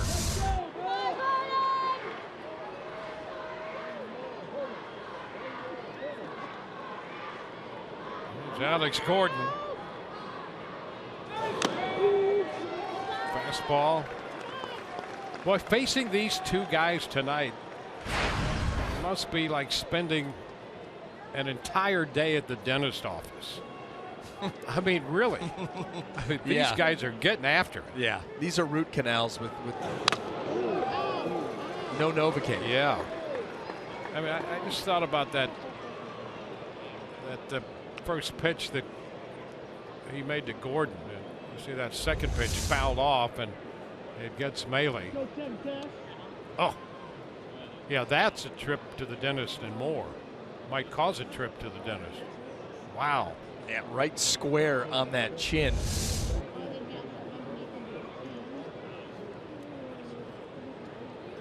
Paul Harker out there to make sure the Rays' young catcher is all right.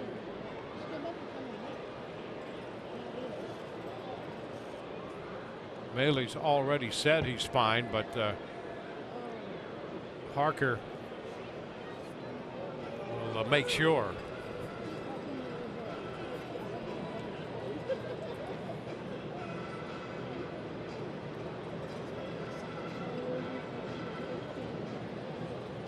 Oh, it must be a little. Yeah, there you go. Right there.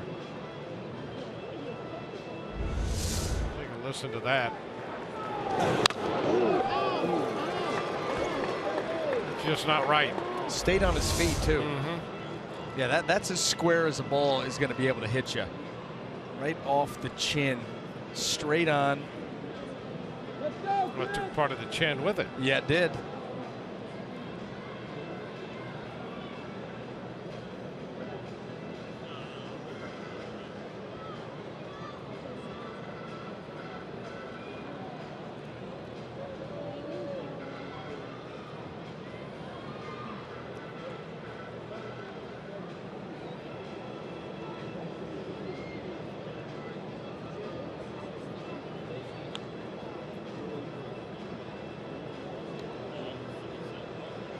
Put that bandage on there, and he says he's ready to continue.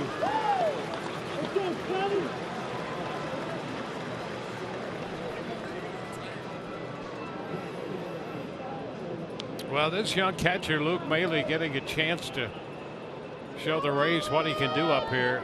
He doesn't want to come out even after taking a shot like that. And we've seen catchers come out of ball games with a whole lot less than that. Yes, we have. And some of them we've never heard from again. Pitch is high to Alex Gordon off the mid. 1-2.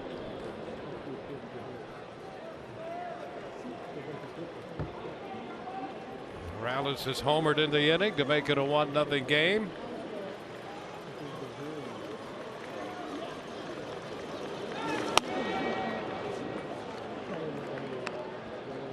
Two.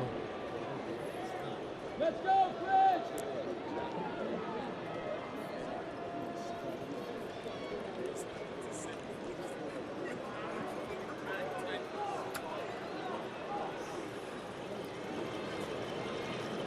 Two. He got him. Struck him out. Top of the 7th over, a run on the home run by Morales. 1-0 Kansas City.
Seventh inning, and Danny Duffy has been absolutely dominating tonight. 84 pitches as we take a look at our Geico great moment. And we take you back to 1991. Brent Saberhagen throwing a no-hitter against the Chicago White Sox, defeating the White Sox 7-0. It was on August 26th in '91. And that the last no-hitter thrown by a Kansas City Royals pitcher. Steve Busby had a couple, and Jim Colburn one in their history. And to lead off the bottom of the 7th inning, Brad Miller taking the pitch high to be Miller, Longoria, and Souza Jr. here in this inning.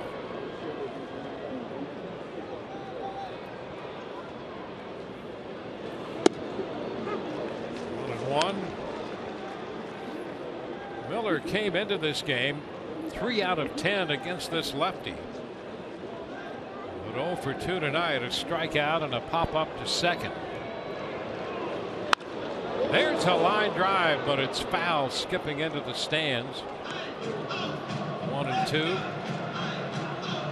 The way that Brad Miller went down to get that, he got out and around that slider The way that he really dropped his hips in swinging at that pitch, I would expect Duffy here, heater up. Been working for him all night. There's a shot into center field. Orlando moves to his right to make the catch. You know, and that's why you're thinking up, because he just went down to the slider, swept it, and hit that ball, lined it into the stands. So you're thinking if you stay down, even if it's away from him, Brad Miller can still shoot that ball the other way. And he hit that ball on the nose, but it was right at the center fielder. Good at bat by Brad Miller with not a whole lot to show for it. It's been a big strikeout night for Duffy. 12 strikeouts, 1 walk. Longoria takes a pitch, and it's a little bit low, the breaking ball.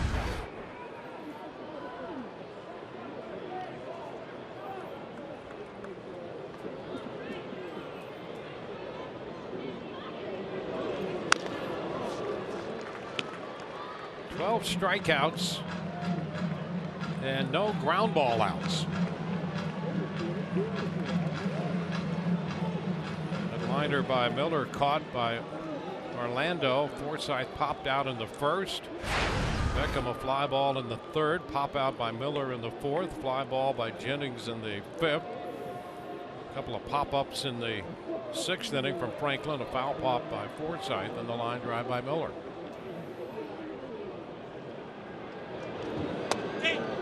Based on the way Duffy has been pitching, it's somewhat of a surprise. You hardly ever see that this late into a ball game. But the changeup, you get guys out in front, you're going to get a lot of pop-ups on those, especially when it's a straight change, and then elevated fastballs. Makes sense. 2-2. Changeup was good in the first. It's good in the seventh. How he rolls over that. This one gets a little bit more movement. Good on the movement and the change of speed.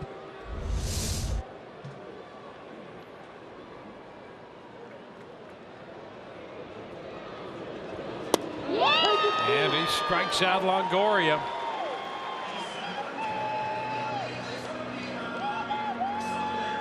"13 strikeouts." Starting to close in on the franchise record, which is at 15. That was Zach Greinke. 2009. Look at Longoria. Well, it's been, let's see, 3 strikeouts, and all of them have been on the slider. Souza Jr.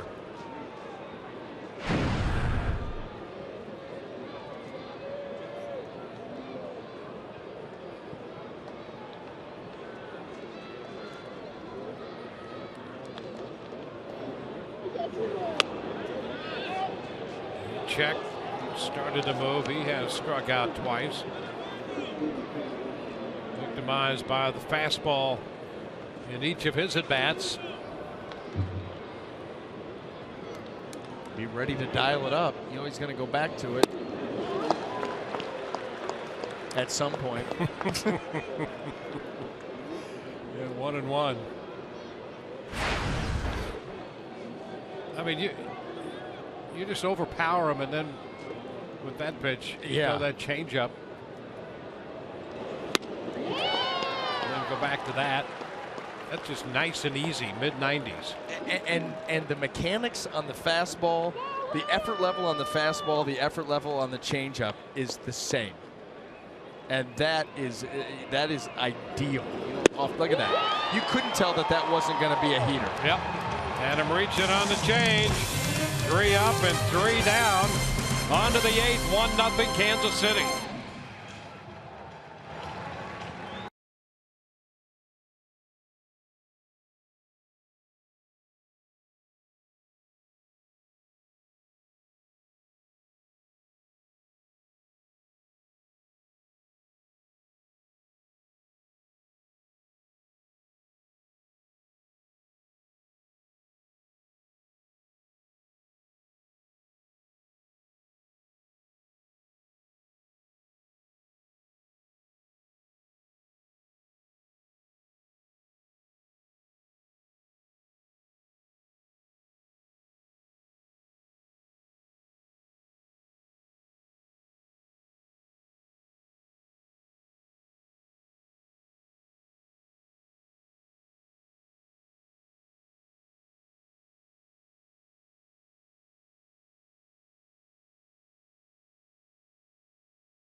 to you by Jeep, the official vehicles of summer. Celebrating 75 summers of living 4x4 ever. By Kubota. To find a participating dealer, go to FloridaKubotaDealers.com. And by your Gulf Coast Honda dealers. On to the 8th we go. And you are seeing exactly what you think you're seeing there. 1-0 Kansas City. Rays have no runs, no hits. The Royals a run on 4 hits. That run came in the 7th on a home run by Kendrys Morales. Paulo Orlando opens the 8th. It's Chris Archer against Duffy, and a ground ball base hit just out of the reach of Miller. Scooped out there by Jennings. Orlando aboard with a leadoff base hit. Well, this was hardly even fair here. These couple of strikeouts here by Danny Duffy. Well, there's a slider to get Evan Longoria. Starts it off the plate, thinking it's a fastball, swinging quick and out over the top of it. And then Souza Jr. on the changeup. And the 3 strikes in that at-bat were changeup, fastball up, back to changeup, down and away. And boy, just having his way right now. Duffy with 14 strikeouts, 1 away from tying the Kansas City record. Archer working to Raul Mondesi. For the bunt. Which is a strike. Mondesi. And Orlando doubled in the 3rd. He had that base hit up the middle that deflected off Forsythe's glove and rolled into shallow left for a double. And Mondesi bunted Orlando over to 3rd that time. Thinking of trying to get him up to 2nd in the 8th. Go, Kev! And the bunt. Archer will take it to 1st. Orlando up to 2nd. Nick Franklin back to cover 1st, so that's a 1-3 on the 1st out. Number 2, Alcides Escobar.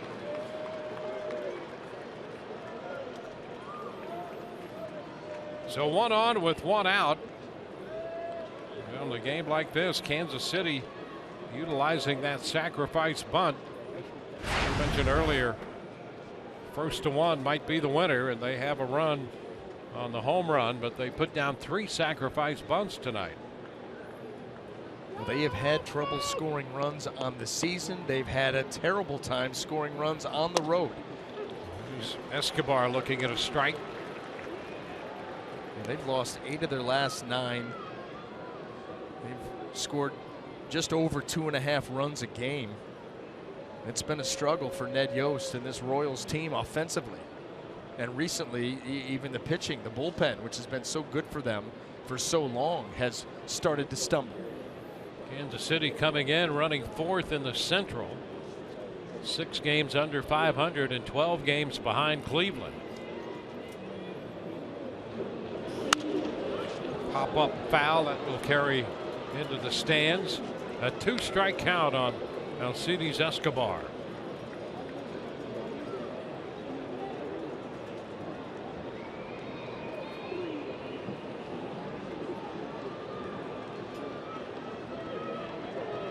The difference in the game, Morales mounting his 17th home run of the year.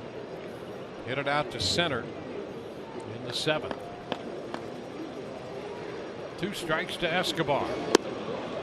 Close. 1-2.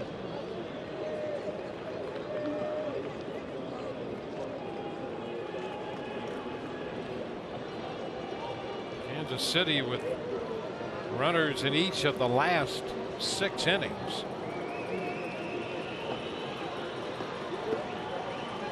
Orlando in scoring position for the 2nd time tonight. Been bunted up to 2nd base this time.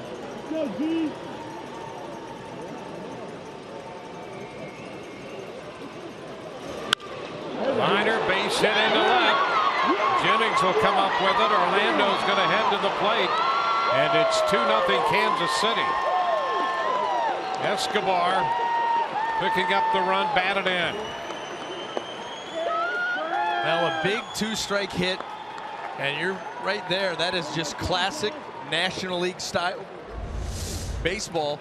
You get the leadoff runner aboard, you bunt him to second, you get a hanging changeup. Escobar ropes that into left field. And Kansas City extends the lead. That's going to be it for Chris Archer. He leaves down 2-0. Back in a moment.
There's no doubt about that, and Chris Archer, early on, very good with the slider. All 3 pitches working well for Chris. He's able to ring up some strikeouts, have some easy, quick innings.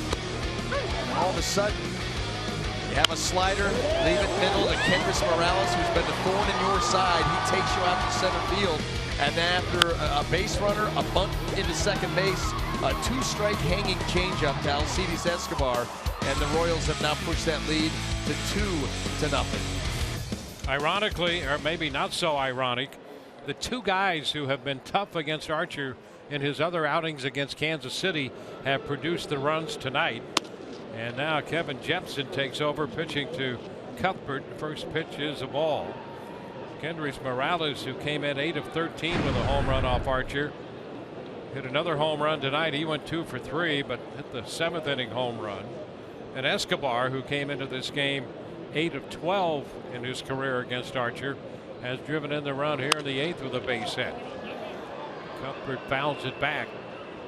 The count is 1-1. So it's 2-0. 2 runs, 6 hits. A walk and 6 strikeouts for Archer tonight in 7 1/3. He's still accountable for the runner aboard. Made 102 pitches. Now it's Jepson against Cuthbert. For the first, Escobar back in. Andy Romero is throwing in the bullpen now for the Rays. So they have his left arm limbering.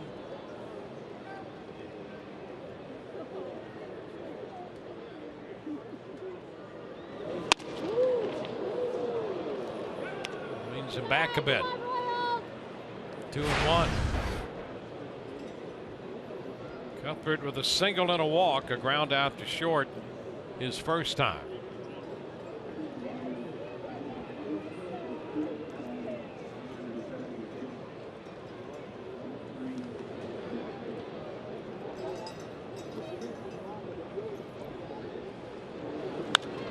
Foul right back, 2-2.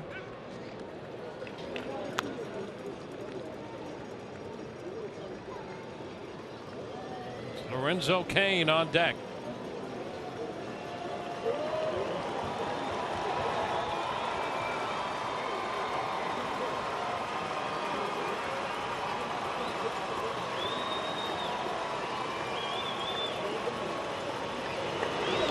into the dirt. That's going to skip away.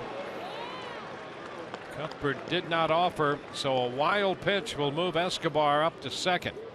Well, we see that a lot from Kevin Jepson. He really jumps on his curveball, and from time to time, he's going to spike it and get it down into the dirt, sometimes well in front of the plate.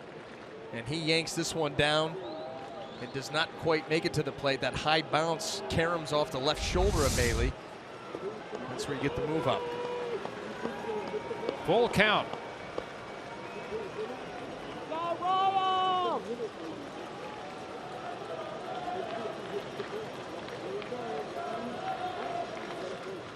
Orlando opened with a base hit, was bunted up to second, scored on Escobar's single, making it 2-0.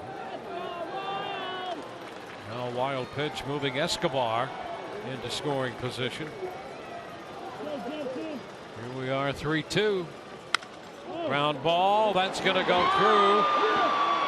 Escobar had to hold up to see if it would indeed go through the hole, so he advances only to third.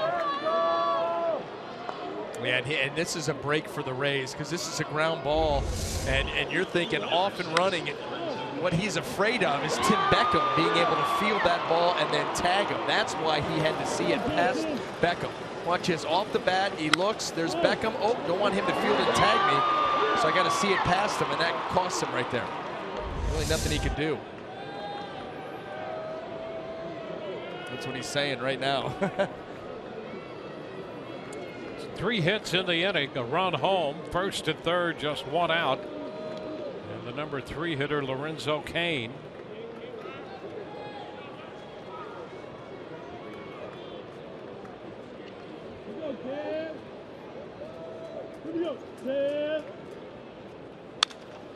It's fouled back. Archer for 7 1/3. Been charged with 2 runs, responsible for one of these runners on right now. And Danny Duffy has given up only 1 base runner tonight, and that was a 4th inning walk. No hits through 7.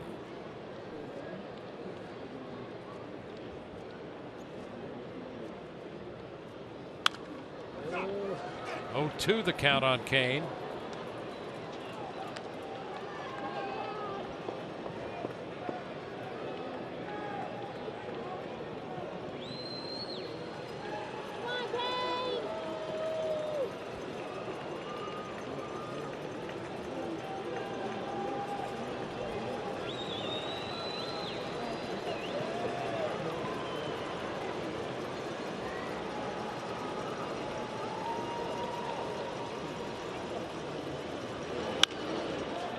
Fouled up the right side, out of play.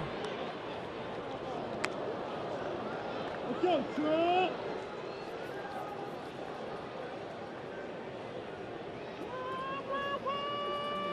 2-7-1 for Kansas City, and zeros across the board for the Rays. Jepson trying to prevent any more damage from being done. 2 seems almost insurmountable the way Duffy has thrown the ball tonight. Cain continues to battle, fouling another pitch away. Look at where all those fastballs are, right at the top of the strike zone. Can't get on top of it. Just all clustered right there across the top of that zone.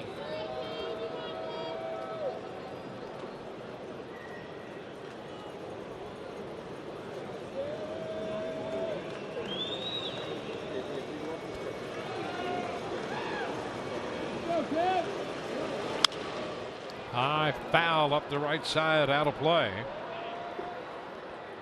Well, here's something really spooky. You know, we were talking about the deal that the Rays made to get the young catcher Jonah Heim from Baltimore.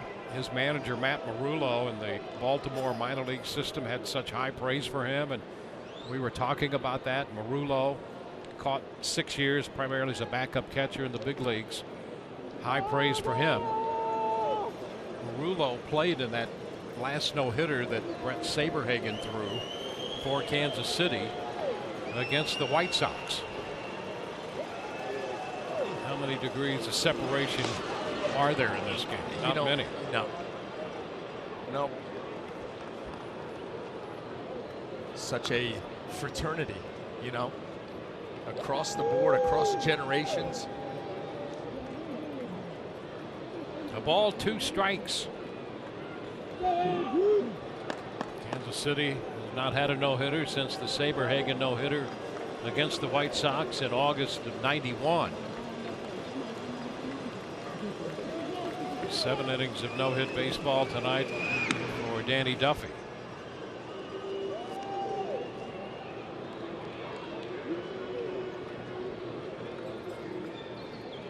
He's been forced to sit a long time here in this half inning. Yeah, and you wonder about that. That's right, because he's been so sharp. That will be something to look forward to when he comes out for the bottom of the 8th. Does he maintain that sharpness? Taken high. 2-2. Rays right now trying to slow play him, although a ground ball double play here would be very beneficial. Either that or the strikeout. That's what Jeppson's looking for.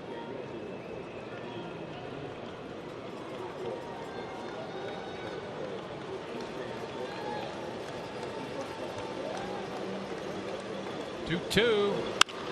High shot back into right field. Souza Jr. there to catch it. The tag at third. Escobar will score the 3rd run of the game for Kansas City. Sacrifice fly for Kane, driving in his 40th run, and it's 3-0 Kansas City. Cuthbert remains at first. It's a 2-run 8th. Well, Escobar, who singled in the 2nd run, able to get over to 3rd base, and Lorenzo Cain staying on those balls up in the zone and finally able to get one lofted out into deep right field to get that 3rd run home. Let's go, Rob. Eric Hosmer 0 for 3, 2 strikeouts and a double play. Now faces Jeppson. That camera shot right there at Danny Duffy. I think everybody's just hoping that he stays awake to go out for the bottom of the 8th inning. In the zone, one way or another. His eyes glazed over, the concentration level.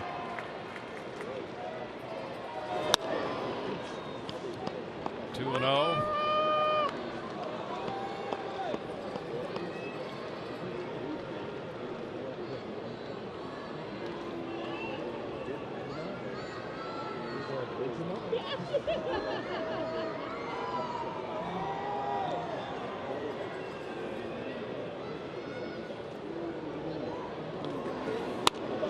And high again. Hosmer way up 3-0.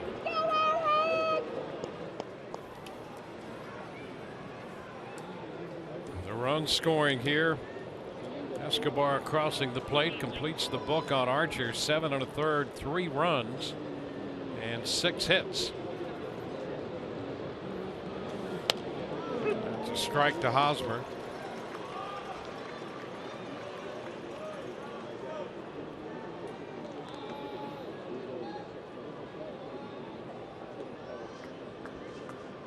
Archer started the inning, gave up the hit to Orlando. And a following hit to Escobar, driving in a run. Now Escobar has also scored. That's a strike on the corner. Sort of. And it's 3-2. Let's take a look. This ball a little bit off. Take the call though.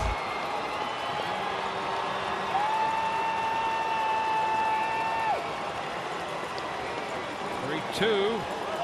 Cuthbert breaks and a line drive caught by Forsythe. Boy, you couldn't hit the ball much harder than Hosmer did. We're going to go into the bottom of the 8th. 3-0. Duffy back to the mound.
To work to the Rays in the bottom of the 8th inning.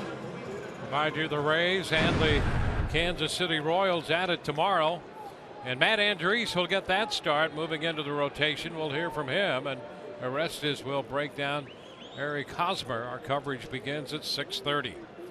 Desmond Jennings begins the bottom of the 8th, pops it up right side, foul. Hosmer's after it, but no chance. It's about 3 or 4 rows behind the Rays dugout.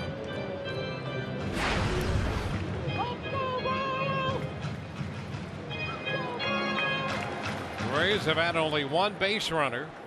Forsythe walked in the 4th inning. Went to 3rd on a pickoff attempt, a bad throw by Duffy. That's about the only mistake he's made all night.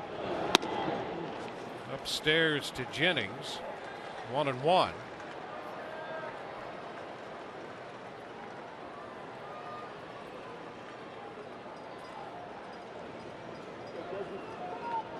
"14 strikeouts for Duffy, and another foul ball out of play runs the count to 1-2. Only one called 3rd strike. And that was on a fastball in after primarily working that at bat away. I think it was against Luke Maile. Comes with a fastball in to get him looking, but he has been, you can't point to one pitch that he's been using the majority of the time to get his strikeouts on. The fastball elevated, the slider's gotten a number, the changeup. There's a line drive base hit. Jennings gets the hit. The ball gets by Gordon, and Jennings will wind up at second base. 7 innings of no-hit baseball, and Jennings lines a fastball into left for that first hit. Now, we wondered about how sharp Danny Duffy would be. Sat for a very long time there in the top of the 8th inning, and it's 2 strikes on Desmond Jennings. They're trying to close him out in, and ball not quite able to get there. Desmond Jennings pulled the trigger quick, got the barrel to it, and a no-doubter right here. Tremendous effort, but there was no chance Cuthbert going to get anywhere near that. Rays have a scoring opportunity. Now you think about how to eat away at this 3-run deficit here with 6 outs to go. Well, the Rays have a man at second, nobody out. And Kevin Kiermaier. Joaquin Soria now gets up in the bullpen down the left field line. Liner into center field. That will hang up and be caught out there by Orlando, with Jennings holding at second. A couple line drives here in the 8th inning after the long layoff. And there's Soria. Kansas City's focus now changes from can Danny Duffy throw a no-hitter to we've got to win this ball game. That's why you get that bullpen going. This team has been struggling mightily, very much so on the road. They've lost all 4 games so far on this road trip. Yeah, they're 17 and 36 on the road. Worst in the majors. Strike 1 to Beckham. I'll tell you, I've been impressed with that pitch. I mean, they've all been good, but that changeup, boy, it's been special here tonight. Right from the 1st inning. He throws it with conviction. Yeah, I don't think we've seen anybody all year throw it with more deception than he has. Nobody comes to mind, and we've seen some good changeups, don't get me wrong. Yep. But this one tonight here, he really sells it. Yeah, the conviction of which he's throwing it with, the sell job, and then the location. Yep. I mean, he's located that pitch too.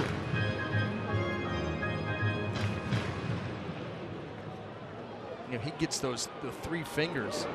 You know, get the power fingers out from behind the baseball, the final 3, and he really rips over the top of that baseball and creates that spin that allows that little fading action at the end. There you go. And a cut and a miss.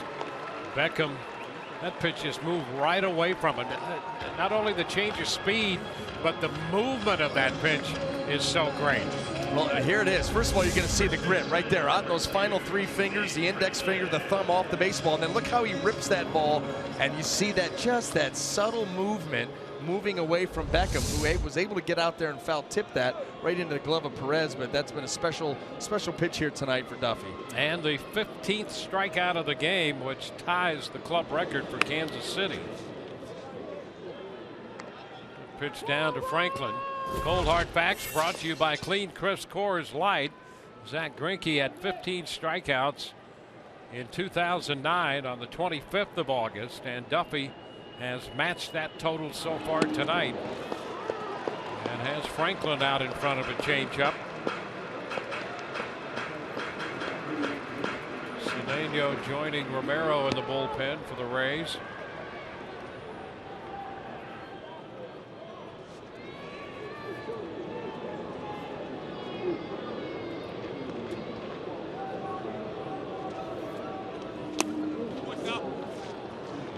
Two balls and a strike.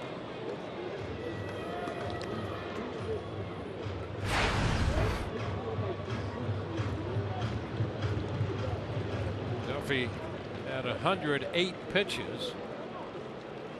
His career high is 119. That was back in 2011. He's never thrown a complete game in the major leagues. And now he goes 2-2 to Franklin. Well, it may not get the opportunity here because of that pitch count. Big strikeout night for the 27-year-old left-hander.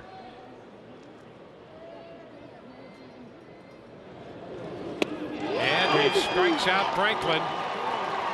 16th strikeout of the night, a club record for Kansas City. And here's the hit by Desmond Jennings to lead off the 8th, breaking up the no-hit attempt. Through 8, 3-0 Kansas City.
We go to the 9th inning in what is now a 3-0 game. Danny Duffy has been overpowering tonight, allowing 1 hit.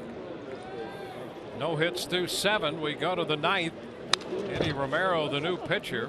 And the first pitch, Kendrys Morales takes a big cut and fouls it back. Morales hit the home run in the 7th inning to break up a scoreless game. 2 for 3 tonight, all of that off Chris Archer.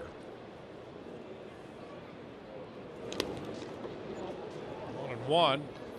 Kevin Jepson, 2/3 of an inning, 1 hit, followed Archer, and now Eddie Romero. I'm reading a report here, Dwayne, that you know, Brandon Guyer obviously traded earlier today to the Cleveland Indians, and Terry Francona said that there was one condition that he made before the trade was actually completed. Maybe that's why it went down to the deadline. And he said his one condition was he wanted to make sure that Cashy, Rays manager Kevin Cash, never tried to help Brandon Guyer with his hitting. And so it goes back and forth between those two friends. That's exactly right. That's priceless. They don't let up. 2-2. Now Kevin, a member of Francona's staff, as the bullpen coach in Cleveland, and friends there. Yeah, that's a test of friendship. You got to be good friends to do that. Swing and a foul tip strikeout. Morales retired for the first out of the ninth.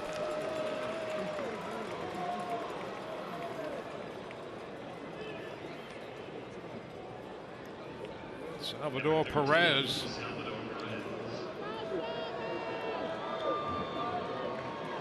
The Rays have certainly had trouble hitting here tonight, but that's more of a testament to Danny Duffy than anything else. Yep. I mean, he has been absolutely dominant and on point with everything. A base hit lined into center. Perez jumping on the fastball at 96. He hit that fastball, an 0-2 fastball in the 7th inning following the Morales home run against Archer, and hit it deep to center and just missed getting it out.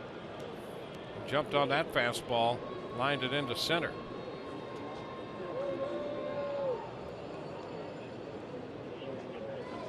Alex Gordon against the hard-throwing left-hander. Fly ball lifted into right. Souza Jr. makes the catch. 2 outs in the ninth. Rays Live, the post game, again presented by Checkers tonight. Todd Andarest is anchoring the coverage.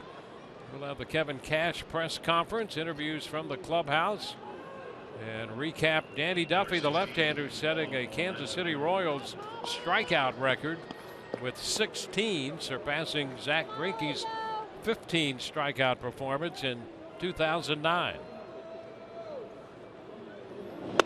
Paulo Orlando looks at strike one.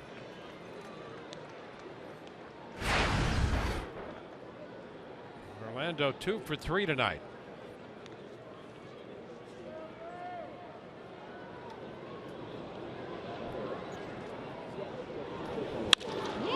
Liner into left, a 3-hit night for Orlando.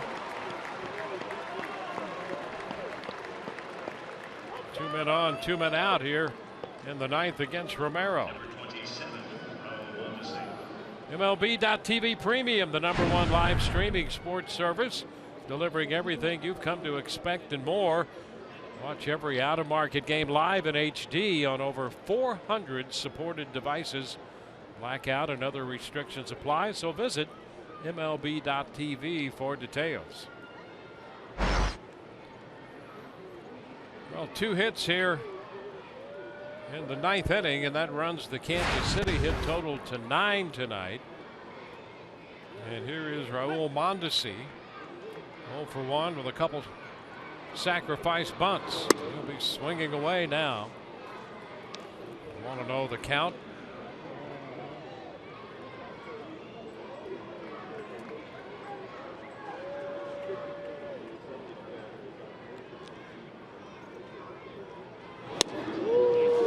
One. 16 strikeouts for Duffy, a club record for Kansas City, and also a Trop record, 16 strikeouts. 3 times, 3 separate pitchers with 15 strikeouts here at the Trop.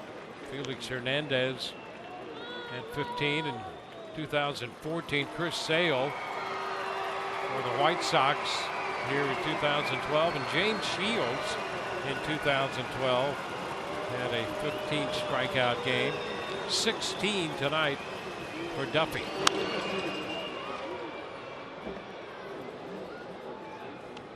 One and two, the count to Mondesi.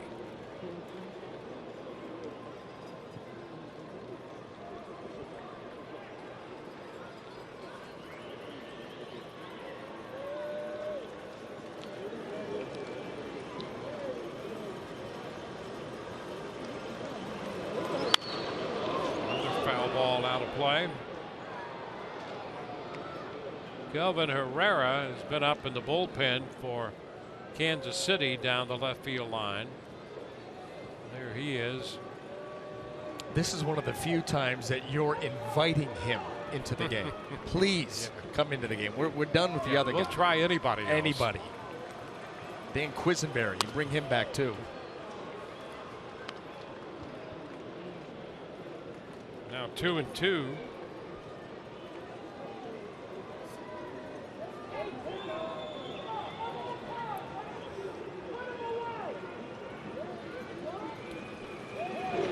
Ground ball to third, scooped there by Beckham. His throw to first in time. No runs, a couple hits with 2 left. Bottom of the ninth coming. 3-0 Kansas City.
Danny Duffy's 95th career start. He goes 8 innings, gives up no runs, 1 hit, and 1 walk, striking out 16, and will give way to Kelvin Herrera here in the 9th. Well, Herrera on for the 47th time. See the ERA 1.58. Gets this closing opportunity with Wade Davis on the disabled list. Look at the strikeout to walk ratio, 57-7. Pinch hitter presented by Pinch a Penny, and Corey Dickerson will come off the bench to hit for Luke Maile. Then we'll go to the top of the order, Forsythe and Miller.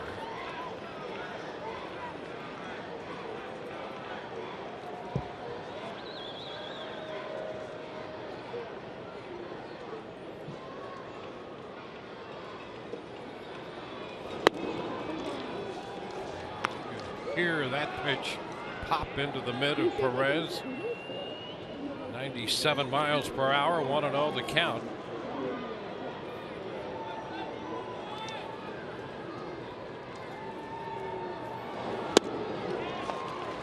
On 1.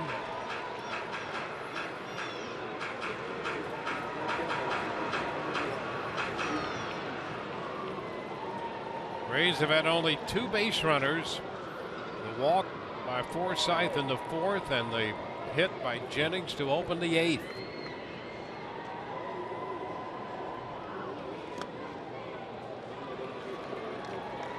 Two and 1.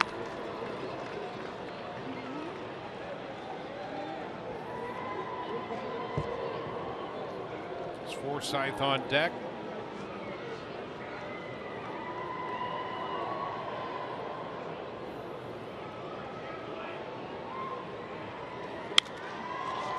play the other way. 2-2.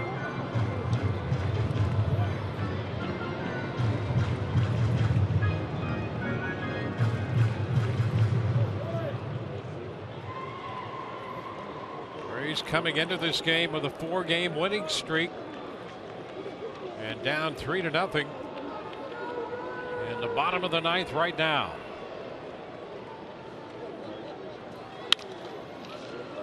Shortstop Escobar with the pickup and the throw. Out number 1. Well, Danny, what can you say about Danny Duffy? Absolute dominance, and everything was working. The fastball was outstanding. Good slider. The changeup really stood out. 2 strikeouts an inning on average. That just speaks to it right there. 16 punches in 8 innings of scoreless baseball, and there was a fastball to Desmond Jennings trying to come in, not able to get it in there, and that would be the only blemish on his evening. Logan Forsythe, ground ball to short. Escobar has this one, takes care of that one. Both assists handled by Escobar in the 9th. 2 up and 2 down. Brad Miller on his way to the plate.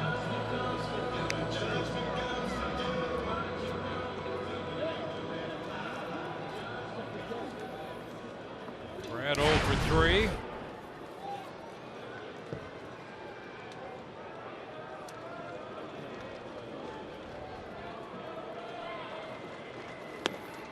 Cut and a miss. So the Rays 1 out away from suffering a shutout tonight.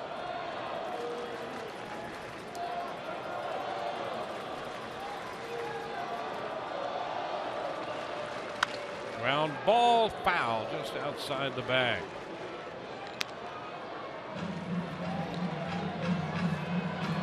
Rays have been shut out 7 times.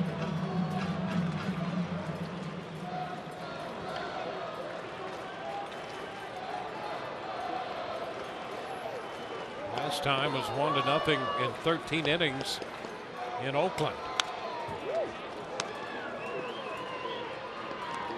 It was a 4-pitcher shutout. 3 complete game shutouts against the Rays. Chris Sale of the White Sox, Zach Greinke of Arizona, and Corey Kluber of the Indians.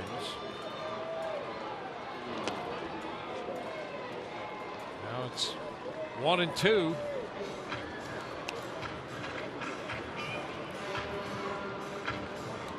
Well, I'll tell you, the way that Duffy threw the ball here tonight, there's not a team out there that was going to do much off of him. Yep. He was dominating, commanding all this stuff, and it's all over. Miller strikes out.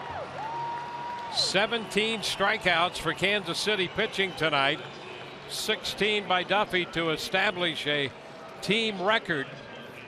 And Kansas City wins this one 3-0. Duffy 7-1, Archer 5-15. Second save for Herrera. 6 left for Kansas City, 2 left for the Rays, and the Royals take the first game of this series. For Brian Anderson, Todd Cowlitz, and the rest of our crew, Dwayne Stats, hope you've enjoyed the telecast of Not the Outcome. Rays and Royals tomorrow night, right here. Our coverage begins at 6:30. Rays Live, the post game presented by Checkers, is next.